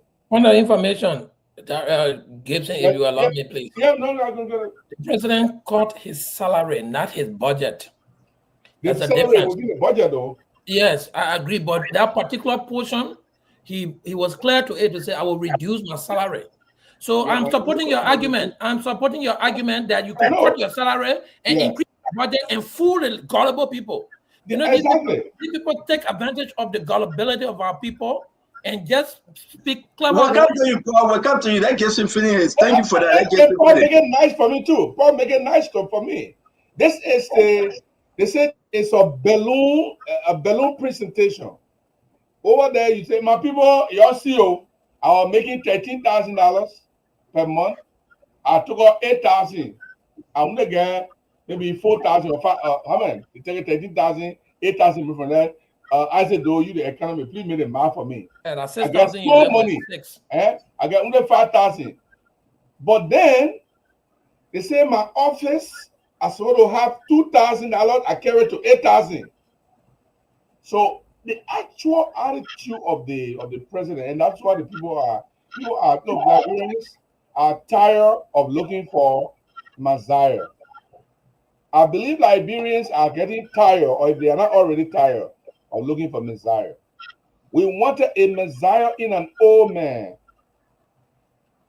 I talked to a little bit that based on the old man's status, I don't want anything again. I lived my life. The only thing I want for Liberia now is for Liberia to improve. And I will make sure Liberia improves. People bought that. People bought that. But the first thing, it started with the inauguration. The people could not give account of the inauguration money. The women have never. Somebody in his office begging for $500 or $500,000 of vehicle. Oh man, I've never done anything about it. All the reports are catching people. 1 or 2 people suspended. The old man and other people they went in the street. The old man sent them. Gibson, let me interrupt you. I'm trying to put this up. Let me get you this bread. The old man sent people in the streets. That George Weah were flying private jets. He was using the Liberian poor money carelessly. When the old man came, he not only have private jet, he had private helicopter. That is the hypocrisy that people are talking about. And I think you're right, Gibson, but let me say this about the budget, right? And I have to do y'all help us over here. 2024 budget, 1.7 million. All terms, they estimated all terms at the time, 2.2 million. So it went up. So the budget at 1.7, but they used more. This is the office of the president. They used 2.2. The vice president 1.9. And the vice president said, but you will not leave me behind. The vice president altered was 1.4, the budget, and 1.9. So the vice president used more than what was budgeted for. Isn't this questionable? We tell you, say, Mr. President said, well, you 1.7. When the year end, 2.2. Vice President 1.4 with the year end 1.9. Are we asking questions as to why we went above and beyond the budget assigned to the president? Now, we can dig deeper though. Gibson, 2025, it went up again, 3.4 for the president. Vice President, 2 million for the 1,000. It went up. and this is concerning. I thought we came to rescue, we should be going down. The downward trend, right? I thought that's how it should be, going down and say, you know what, Joe Weah left a year, will not go up to Joe Weah $4 million, but we will come down as fast as we can to rescue this nation. But why in that thing? You understand that? My brother said maybe everybody got to eat. I mean, Liberian people got to know this. Guess it. Is this the rescue budget? Or I believe the budget came from Joe Weah. And after we use it, then we'll come with our own budget. What's the story against it? Tell us second quick.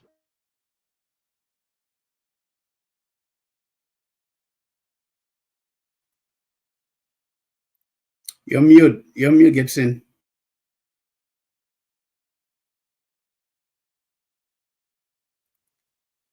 Stay on mute. This is the epitome of deceit. When people you say, let's reduce the budget, we'll bring it down to 1.7. At the end of the year, you want to 2.2. That's about 5 million, 500,000 added to it. I think my math is correct, 500,000. So we want to know what justifies that addition. But remember now, other places, they are not meeting their budgetary allocation. I know because my county grant. No, but I think you stopped at 2024. And in 2025, it 2025 that another 1 point something million added. Exactly. That's where I'm going. So in 2024, Grand Jela used to get 525 million or 25,000. It dropped to 400,000. But the president budget is supposed to be 1.7, it goes up to 2.2. In 2025, Grand Jela follow drop. Money follow drop. Because the executive mansion got to eat from Grand Jela. The executive mansion got to eat from the colleges around the country. You know, you take small, susun here, you take small, susun there, and you make the president, the vice president budget got to go up. No question. Thank you, Gibson. Paul, we got to run with this thing. Is this budgeting rescuing the country? Now we're seeing all the leaders, the minister, the director, they all sharing money free. Paul, real quick, 1 minute. Is this rescue? We should be asking the people who support that rescue, Stanton. God will fire you. What do you mean? No, we should be asking. No, I'm asking you, my man. No, yeah, but you're asking me. You know, Yeah. you are asking me. I should be asking you. No, but I asked you, but let me finish my point. Jamie, let me finish. And I'm no, but why you want to play with me? And I'm I asked you making my power. question. Just give me my time to talk. You give me 1 minute. Why your hair getting soft? Yeah, my man. I thought we should be asking the people who voted rescue. I never supported Why you so rescue concerned about team. that? I did not. In fact, in Babulu, they won 2,000 in the first round. They had 2,000 votes. I was the one who reduced that vote to 1,000. Go to Babulu and ask. I campaigned vigorously for CDC against United Party for one reason. Women Bakai is a very nice man, my uncle. But he's old. I knew he was going to bring these renegades around him who was going to be living in uplands. I knew that. So I could not have supported that. I would have rather stayed with the old CDC to continue their governance. They did some bad things, but I would have preferred them to the change. And that's my opinion. Anybody can take it and run with it. Now we see what's happening. In government, you got to be careful when you change government. Look, Stanton, write this on a paper. See, United Party can never undo the harmonization. They're not able. When they undo, because harmonization was not only about taking money away, harmonization was also about adding money to those people who were below the belt, but CDC never explained that well. They were basic, government officials in CDC were basic, putting money in their own pocket until they lost their focus. So they don't blame, they can't sit down here and blame United Party. CDC was the reason why they lost the government. Thank you very much, Paul. Thank you. Tamba, let's give you 1 minute real quick. Tamba, I got that. Well, I thought you just want to keep me as a spectator for tonight again. But look, I think first of all, Stanton, you should have given me a chance to respond when Mr. Gray here, slander me on the show tonight. And this is a public network, Stanton, right? Look, if Gray, I would have said, look, I respect the political leader of the CDC. But we could question Gray, his rise in the CDC and how he got to where he got, right? We've seen pictures of him, and we can also question Gray, whether he's truly married to a woman. Look, I'm not, whatever analogy you use, Gray, and you feel threatened by me, by my rise, because you feel that I'm a threat to the CDC.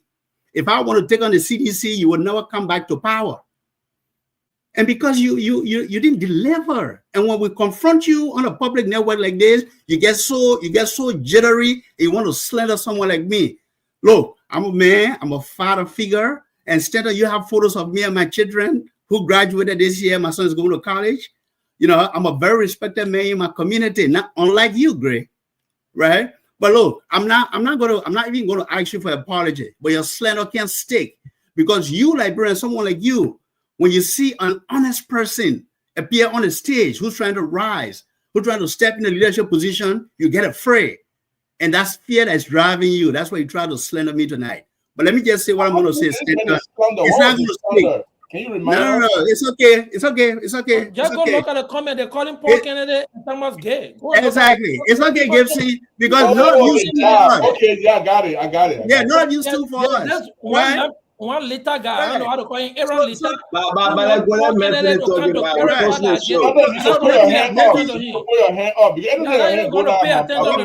Let me use my time. Thank you. Ask a question. Wait, Paul. Let me use my time. Who in a group having a look at you and call you gay? You know what Let me use my time. But that's what happens when people get afraid and they are intimidated by you. They try to slander you. It happened to Alexander Cummings. When he came on the stage, he wanted to run for presidency. People say nonsense about him, and that's what Gray tried to do tonight, but it's not going to stick. You ask yourself, are you truly married to a woman? That's a question for you tonight, but I'm not in any of that nonsense. Look, we can talk, as I always say, when we come on this platform, it should be about country, not about individual. Look, I will criticize you because of your deeds. Whatever I've said, Gray, I have never accused you of something you haven't done. What I have said has only been truth. If you want to accuse me of something, you should have facts. I haven't worked in government. You can say to me I've stolen somebody's money. I have never been a minister or dog catcher. I supported CDC on the CDC come on the stage. Did I ever come to CDC for a position? A dog catcher, yeah. A dog catcher. You understand? Look, we are here on this stage because I've been in advocacy for 20 years. Go to Voice of Liberia, the Voice of Liberia, and look me up. Okay? And what I'm going to say now, let me just talk about the budget, Stanton. I have always advocated. I have said that the Liberian budget system, the process, the way it's passed, it creates room for people to take advantage and they use it as a cash cow. The budget is not working for the people. The budget is working for the representative, the senators, and the executive. If we want to put Liberia first, we want to change Liberia, we have to go back to how the budget process is done. We have to put in programs that actually uplift the Liberian people and invest in the programs that can move our country forward, not to individuals, not to large fat salaries. And again, I will say what I said, the optics for a minister, for a representative, when you are elected, people have of you, they have expectations of you. What was done yesterday that was criticized and is being done to is criticized, the same thing. That's a double standards. You know, but we should always be aware of our traditions in our country and our establishment. Thank you, but I didn't understand anything you said, Tamba. Thank you. You talk, but I didn't understand. Because you didn't allow me time to contribute, Stanton. You want me to put everything together? I can't just say you. Yeah. White noise. Tama put a white noise before your presentation. Yeah, my man, pour about way back. You're talking about it, Toya. Yeah. I want to say that, look, the first thing is that we're not going to respond to you again. We said what we had to say. And we're very clear about that. We're not having our feelings. We don't mention our words. We don't. The way you said was nonsense, Gray. Yeah, no problem. Yeah, you should ask yourself, are you married to a woman? Yeah, insult. Are you truly married to a woman? But you finish talking that time, let's move on now. On your budget, you finish talking, so why you rushing here, boy? You have your tongue to talk, you talk properly. On the issue of the budget, I want to be very clear. The first thing is that the CDC did not pass a budget for this administration. They record the budget, President Burger recorded the budget, and he resubmitted it, a public record. Because when we were leaving, we chose not to pass the budget. We thought that the new government would have priorities or priority areas. And passing the budget in December, which the law says, obviously, means that the next government will inherit the budget, maybe that another government had a vision about. So they record the budget. In fact, Ellen Arthur wrote the recorded budget. They sent the budget back to the executive. The executive looked at the budget, resubmitted the budget, and then they passed the budget of President Boykai. If you look into that budget, the increment, the odd 10 is very important, as Stanton and the other guys read. The odd 10 shows how much you actually use. You could have $5, and the odd 10 shows that you use $6, $7, $8 United States dollars. The president did not want to say that he will cut his salary.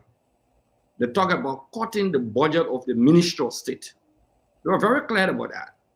Unfortunately, when they submitted the recast budget, they have spent off budget spending of $50 million United States dollars. We all followed the debate here. That doesn't represent the arrest agenda.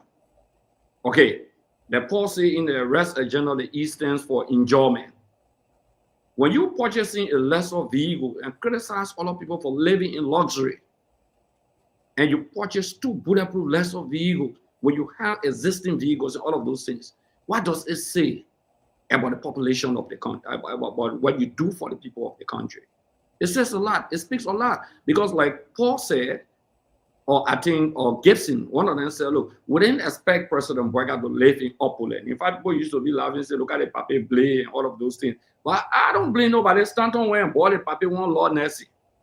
You remember that shoe Stanton bought? Stanton, the shoe, the last time I told you to show the shoe, the red button. In fact, definitely Stanton will respond to that. Okay. Yes, that's not respond to that. Stanton and I will always having this argument. That time I used to that kind of thing, so you could have crab baby. Okay. But crab baby, you bringing me in again? I can't crab baby. What is essential, my man? Wait, you finish talking. You come on in more than 10 times, say crab baby, then you won't get very again. Yeah, I don't get very. That my game here. You don't attack me. You don't buy more of me. I've been in the business for a very long time. You interview me 1 or 2 times when you were a little boy coming up. You know about that. Okay. But the thing here is that we should focus on, and the thematic concern is that the level of hypocrisy, the inherent contradiction. What does it say to the people of Liberia? Sometimes when I see people who write messages and tell you say, "Oh, I beg you, Honorable Gray, I beg you guys. You know I'm between a rock and a hard place. Why? Yeah, I gotta sneak and come on the show. I'm gonna leave and let Paul Kennedy continue the show. Gerasi, can you come on? We're doing Paul moderate. We're doing our closing after you that I should do and Darius do and Gibson. Been a wonderful show and we look to see everybody more. Yeah. Okay. So let me say my own very quick. I think it was a beautiful show. I say thanks to all of you that joined us today. I'm heartbroken right now because of the fact that we see an increase in the yearly budget. We thought it would be going down. But you know what? Somebody just said this to me. You say UP. UP means what? Up. So everything going up. I'm not going to explain further. Everybody got to realize that UP, whether that's small U, small p, or capital U or capital P, everything going up. That UP. I know we know SO so good, but they say UP up. That's what Okay. SO said. Oh, you're back. Go. I think, let me just close quickly. Look, I will pick up from what Stanton ended. He said UP mean up. Like I said today in my podcast, UP up. Beta ball press up. Pepper up. US rate and Liberian idol up. Benesi up. Chicken soup up. Royal oil up. Agro oil up. Everything up, UP up. The definition of UP up. I know everything just claim me up, UP up. Okay? Even worker up. Everybody just up. And these hypocrites will sit, okay, and writing, texting, and talking, oh, you know, and the last time you did it more than the time for the other people to enjoy. They think you criticize, then you say that the other people time. Is there the defense? And they give you small money for scratch card, and you take it, you happy passing around, and somebody eating millions of dollars. And Paul, again, my brother Paul, I did for you. You know you're my friend. You like a left-hand friend to me. But Paul, when you talk about that tradition, Paul, we all know tradition. But it was not tradition before Paul. Paul, they did not see a tradition. So to even give them the green light, I prefer to beat on you more, in fact. To just give them that little green light. To say, oh, that tradition, when we go in. Paul, do you know that Paul, Joe, we are beating Diet John? That traditional thing, the singing cool song, Jeremiah Kuhn was sitting near him. Those guys were running at the president beating John. Do you know that? Like you said, Paul, it's part of you. It's how you grew up. It's your interaction, but did they see you like that? President, we will go and play soccer. They were just recently on their show. People are criticizing President. We are on the show, I think 3 or 4 days ago, when we were on the show. That, and after the president said he play football in Ghana. The Jeremiah Pierre are talking about somebody play football in Ghana. Okay. The president said you singing song. The Pierre are talking about it. Okay. The one and Danny and 10 minister information money, operation money, and go have big party to your hall. Then you talking yesterday how they call it. They're stealing the money. They stole for 12 years. They had a portfolio before, that public record. Okay. It's a public record. So I just want to say thank you, gentlemen. This has been a very, very good show. I appreciate it. But we're not allow people to choke blows and we just dodge it and pour air once I know. I can face him blow. Me, I get bulletproof jacket on all the day of my life. The people can insult me, insult my family, insult my mind, or everybody. I don't have time. I live like that. That's a Carol's great. That's the general. Thank you very much. Thank you, Honorable Gray. So we'll start from. Don't go. I'll meet next. I think. As it so that closing now. Everybody just closing and leaving. Yeah, I know. So you be up and A be up. Unity pattern means up. Up means up. All is not coming down. So listen, I know Stanton was talking about the budget. You know, that's why when someone came and argued that the country has been rescued, we agree. Because we knew it wasn't about the people, it was about those who wanted their hands in the cookies jar. I want you to listen to this and listen to it very well and ask yourself little questions. When you're looking at the budget, there are certain key places you want to wonder how things have to change year from year. Say, for instance, if you were to be building a house, the year you building a house, you may not need chairs. But the next year, you are not building a house, you may need to furnish it. So there will be different costs. But then there are certain things that are constant. If the money starts to change so desperately, you ask yourself, let me give you an idea of this. Communication at Barker's office, the office of the presidency. When George Weah left power in the election year where he should be communicating with almost everybody every day, he used $7,900 for communication the whole year. In 2024, President Barker used $20,000 US. That is more than 153% increase. Who was he communicating with? Furthermore, to 2025, President Barker has $120,000 for communication. That would be a little over 250% increment. What are you communicating with? Ask yourself. What level of communication President Weah wasn't doing in election year, President Barker is doing today? Let's go down.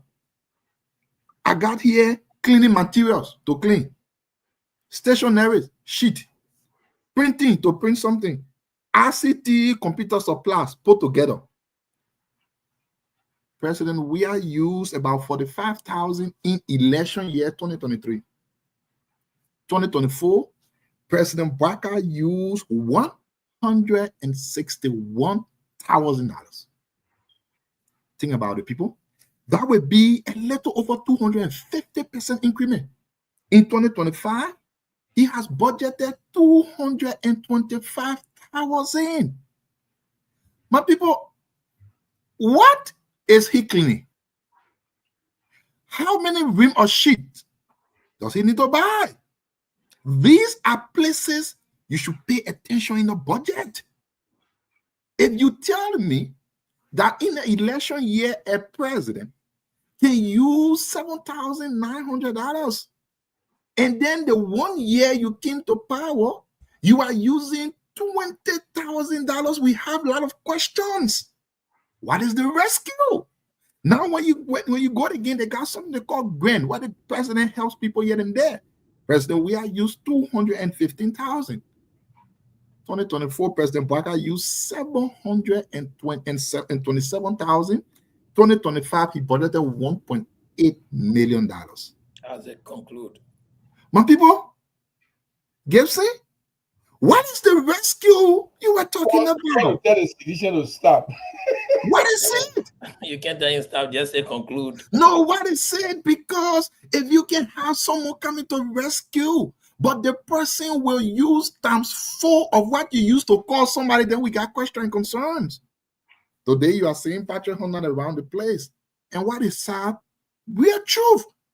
Go and see the little boys and girls that stood the test of time under the sun, the rain, the night to vote for this president.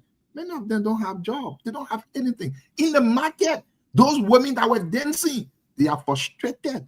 Go to the hospitals. You saw people saying, if you harmonize my money, we will harmonize your vote. Their money is not being harmonized anymore. It's been taken away.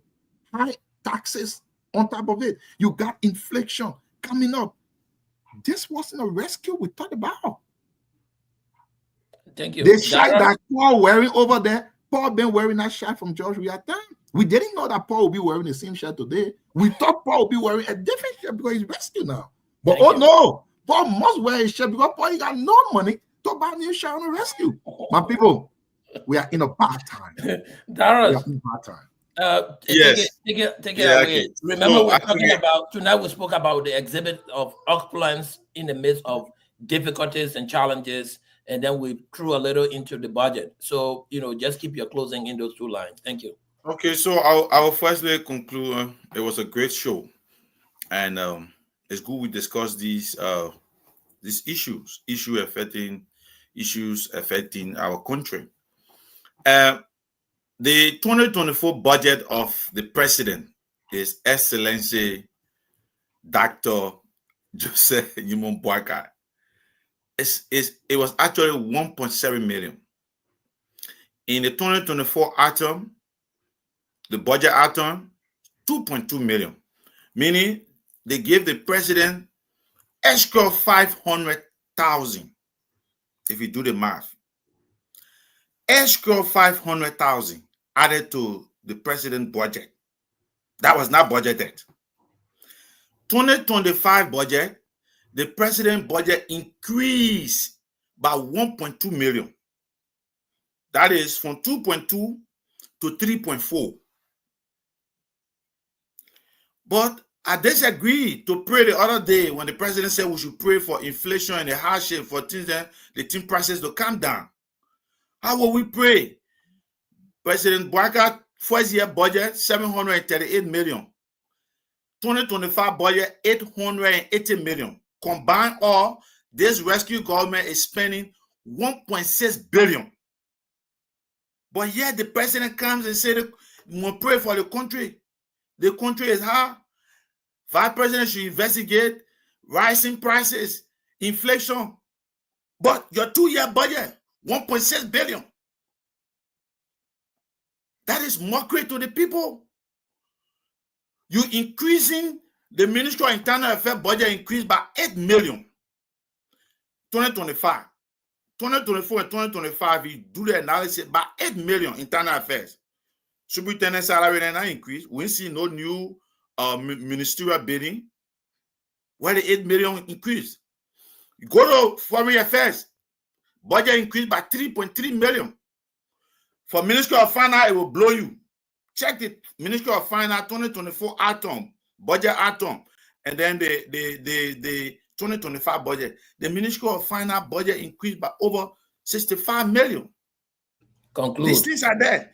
So I want to agree with Manti and other people that says poverty is artificial, that man-made. Our people making us to suffer. So nobody going to pray. We will not spiritualize poverty and hardship. We must make this government to account. Vice President Kun has been on more than 20 committees. The president keep appointing him, but no result. Thank you. Thank you very much, Darius. We go to Jerome.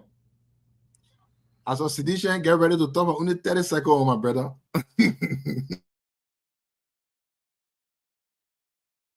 Mr. Gibson, Jerome,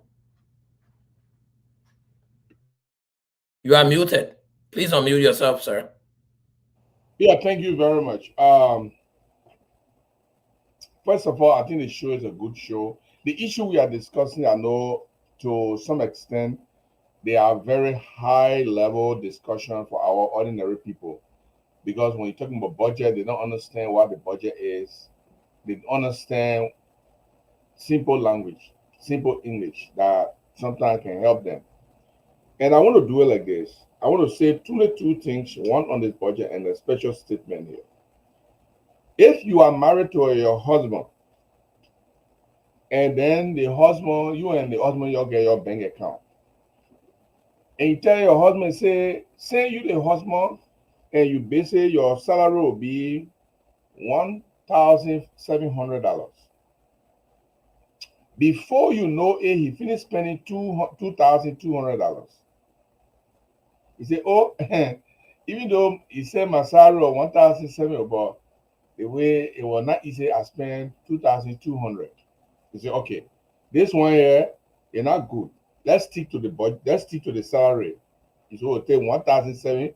I must say, maybe I'll take $700. I'll say $700 because I had work. You get plenty to do.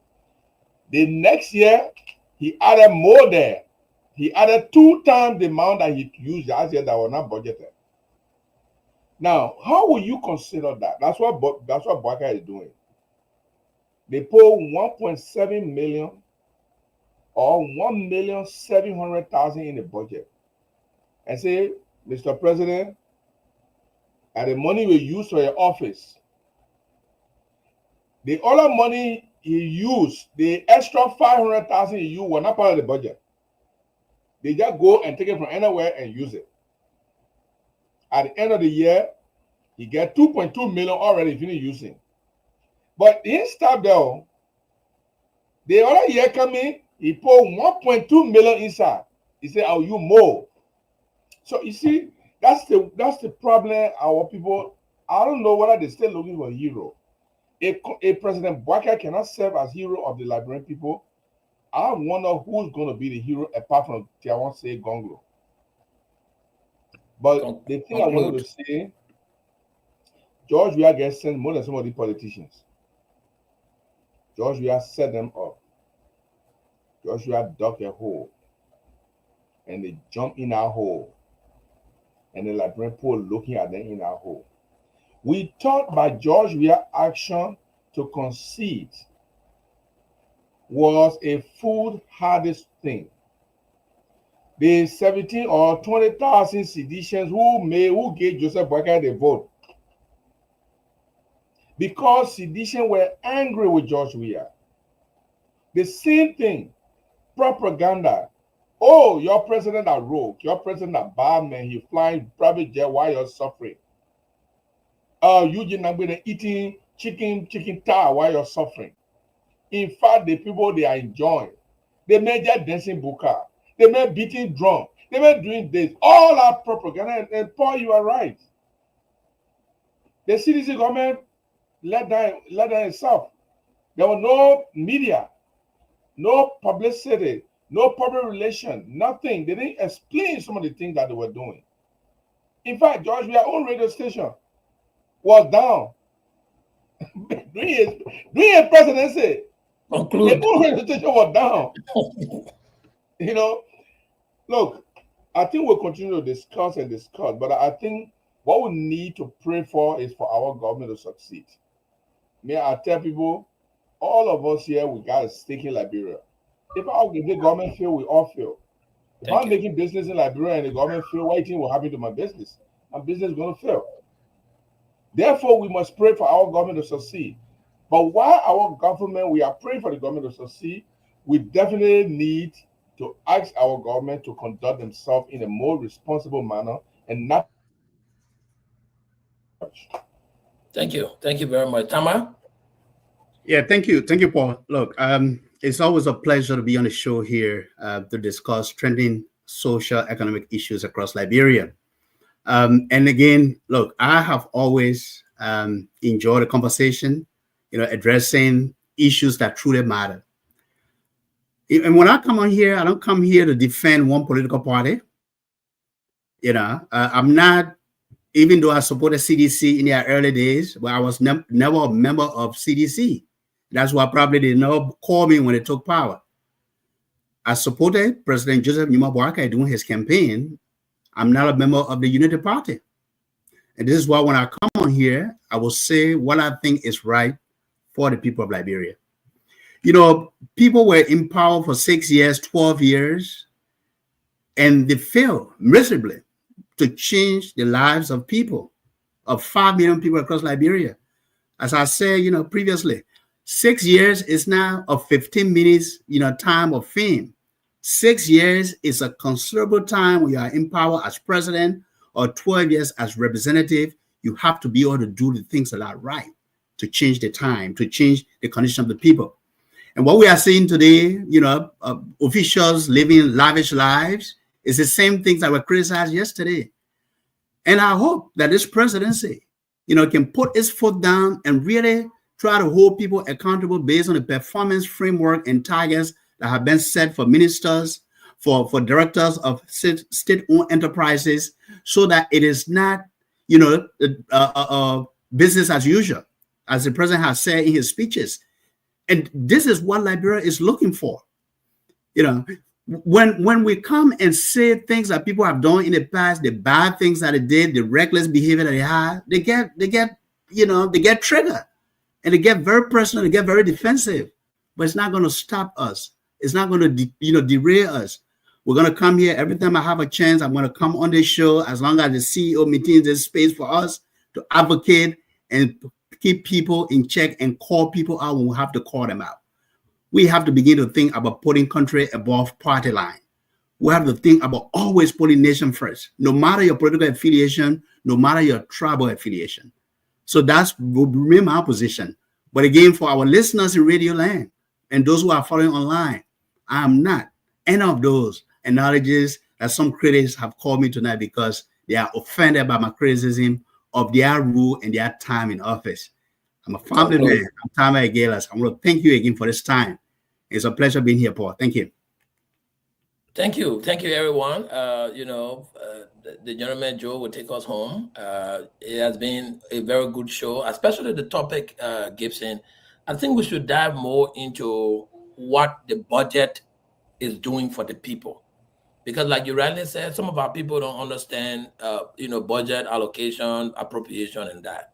So we need to take a particular time to see how we can dive into that issue, to see how we can do some education for our people, awareness for them and whatsoever, because the budget is intended to work for the people, not just few. Look, the president, the vice president, the speaker, the pro tem, and the chief justice budget is more than all of the 15 counties put together. If you analyze that budget, it's more than all of the 15 counties budget. They give the 15 counties more than 200,000, 700,000 here and there. But the speaker office alone has a lot of money on the budget. And these are the kind of issues we should be discussing, because government should not only work for 5%. Government should work for the majority of the people. So as we go into this kind of conversation, it's good that everybody press their opinion on it. Tama, don't get offended. I mean, there are only a few people on this network. One particular individual name I will call one Zeus. He's always very, constructive in his criticism. I don't know him from anywhere, but I follow him. Zeus Carter, the men are sedition now. Sedition don't come and be causing like UP. UP will just cause what day. I don't know Zeus Carter from anywhere, but I even learned from his comments, because he set you on guard. He, projects some of the things they want to hear from you. The other people there, they're not commenting anything. They're calling me gay. Tama, don't be moved by people calling you gay. Don't be moved by that. In fact, when you give attention to them, then they will put you more into it. Anybody who knows Paul Kennedy know I'm not gay. I am a tolerant person. I got friends who are gay, but I personally do not believe in the principle of being gay. That is the point. So don't let anybody go out there. Paul, you're right, but I think we should avoid calling people, because like people, when they catch something, they don't leave it. Yeah, but you see, you can't. Exactly, we can't determine what you will say on the show. But when someone says it of you, it's only good that you position yourself, because, like he said, that what cause come in the election today. The cause come in. Not just the election. No. When if he intimidated, they start to slander you, right? A typical getting cost comings is repetition, not just the election. Yeah. So I think it's a good show. It was a very good show, and thank you all for your input. Azador, thank you. You look very handsome tonight. Instead of calling me gay now, I'll be commenting. Yeah, my man. You bring your gay near me, so you will lost for you. The inboxes can be full, my man. Hey, you handsome boy. Yeah, man. Yeah, it's a good show, man. Liberians should learn to take criticism. Let me tell you, Paul, let's be fair. Paul, in my mind, I may be wrong. Maybe I want to be political. I don't know, but I think seditions can take criticism. For instance, like me, the amount of insult they can insult me. I would just laugh, play fun. So what being sedition got to do with you taking criticism? No, Unity Party cannot. So seditions have a different.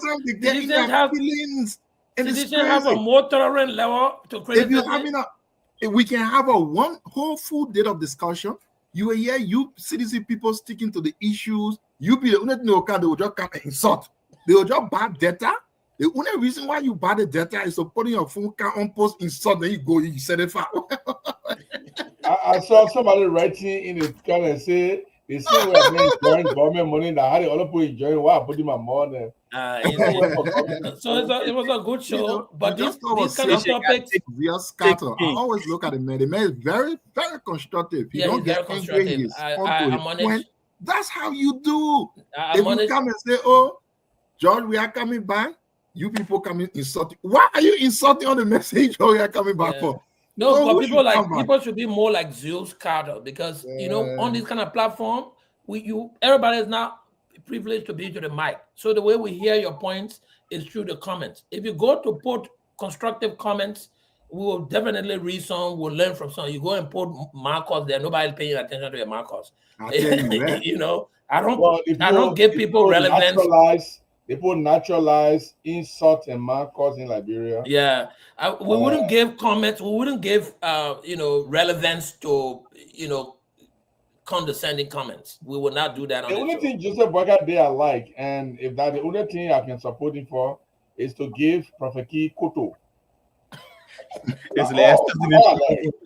Because this was going to be the most embarrassing thing in his government, to give a nuisance a position. It was going to be embarrassing.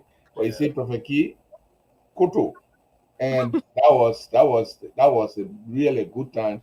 I praise him. My wife is partly Joseph Boyka and partly Gonglo, because as soon as Gonglo faced out, I was going to CDC. She said, "You are Baba, me are going to Joseph Boyka." I said, "Okay."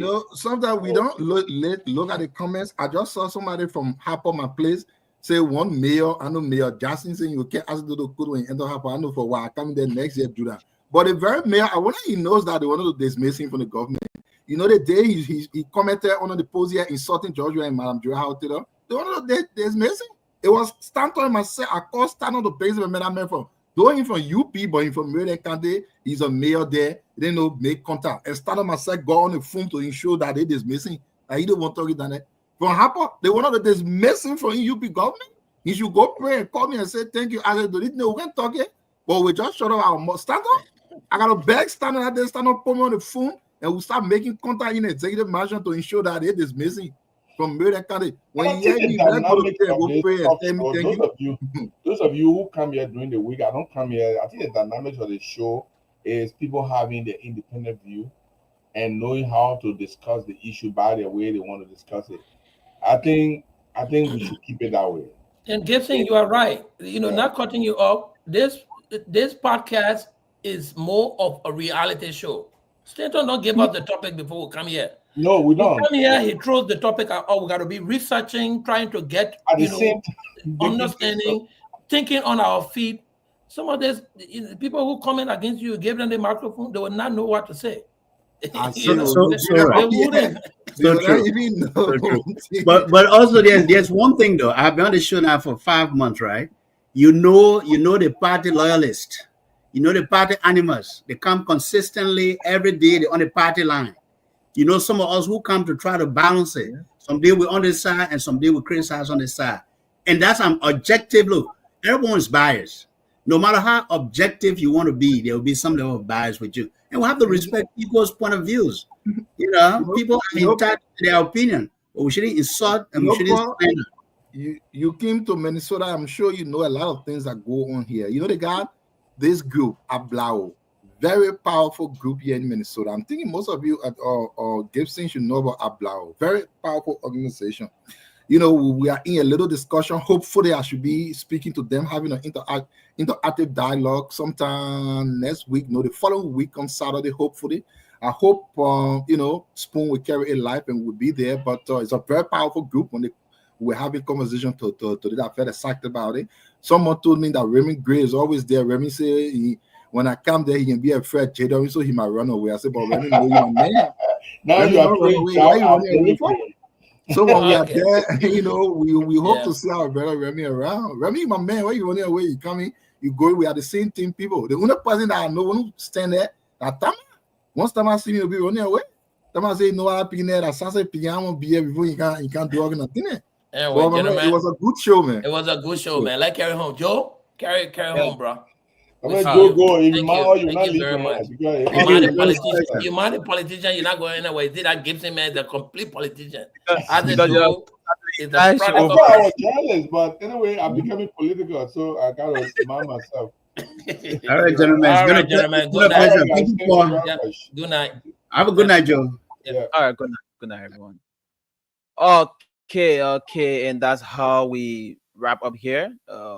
From another impactful edition of Spoon Talk tonight, and we want to say thanks to all of our panelists for the real talk, and we want to appreciate all of our listeners, those in Radio Land, those online. We want to appreciate you people so much for the photos, for the share. So let's keep the conversation going. Keep following Spoon, all of our platform on YouTube, on Facebook. Keep following us. Until next time, I'm Jarius Ezra Brains Joel, and stay informed, stay bored, and never stop washing spoon talk. And this is how we will say bye-bye tonight. The CEO stand coming with the spoon, and your boy right at the South Bend. On the beat. To get your information.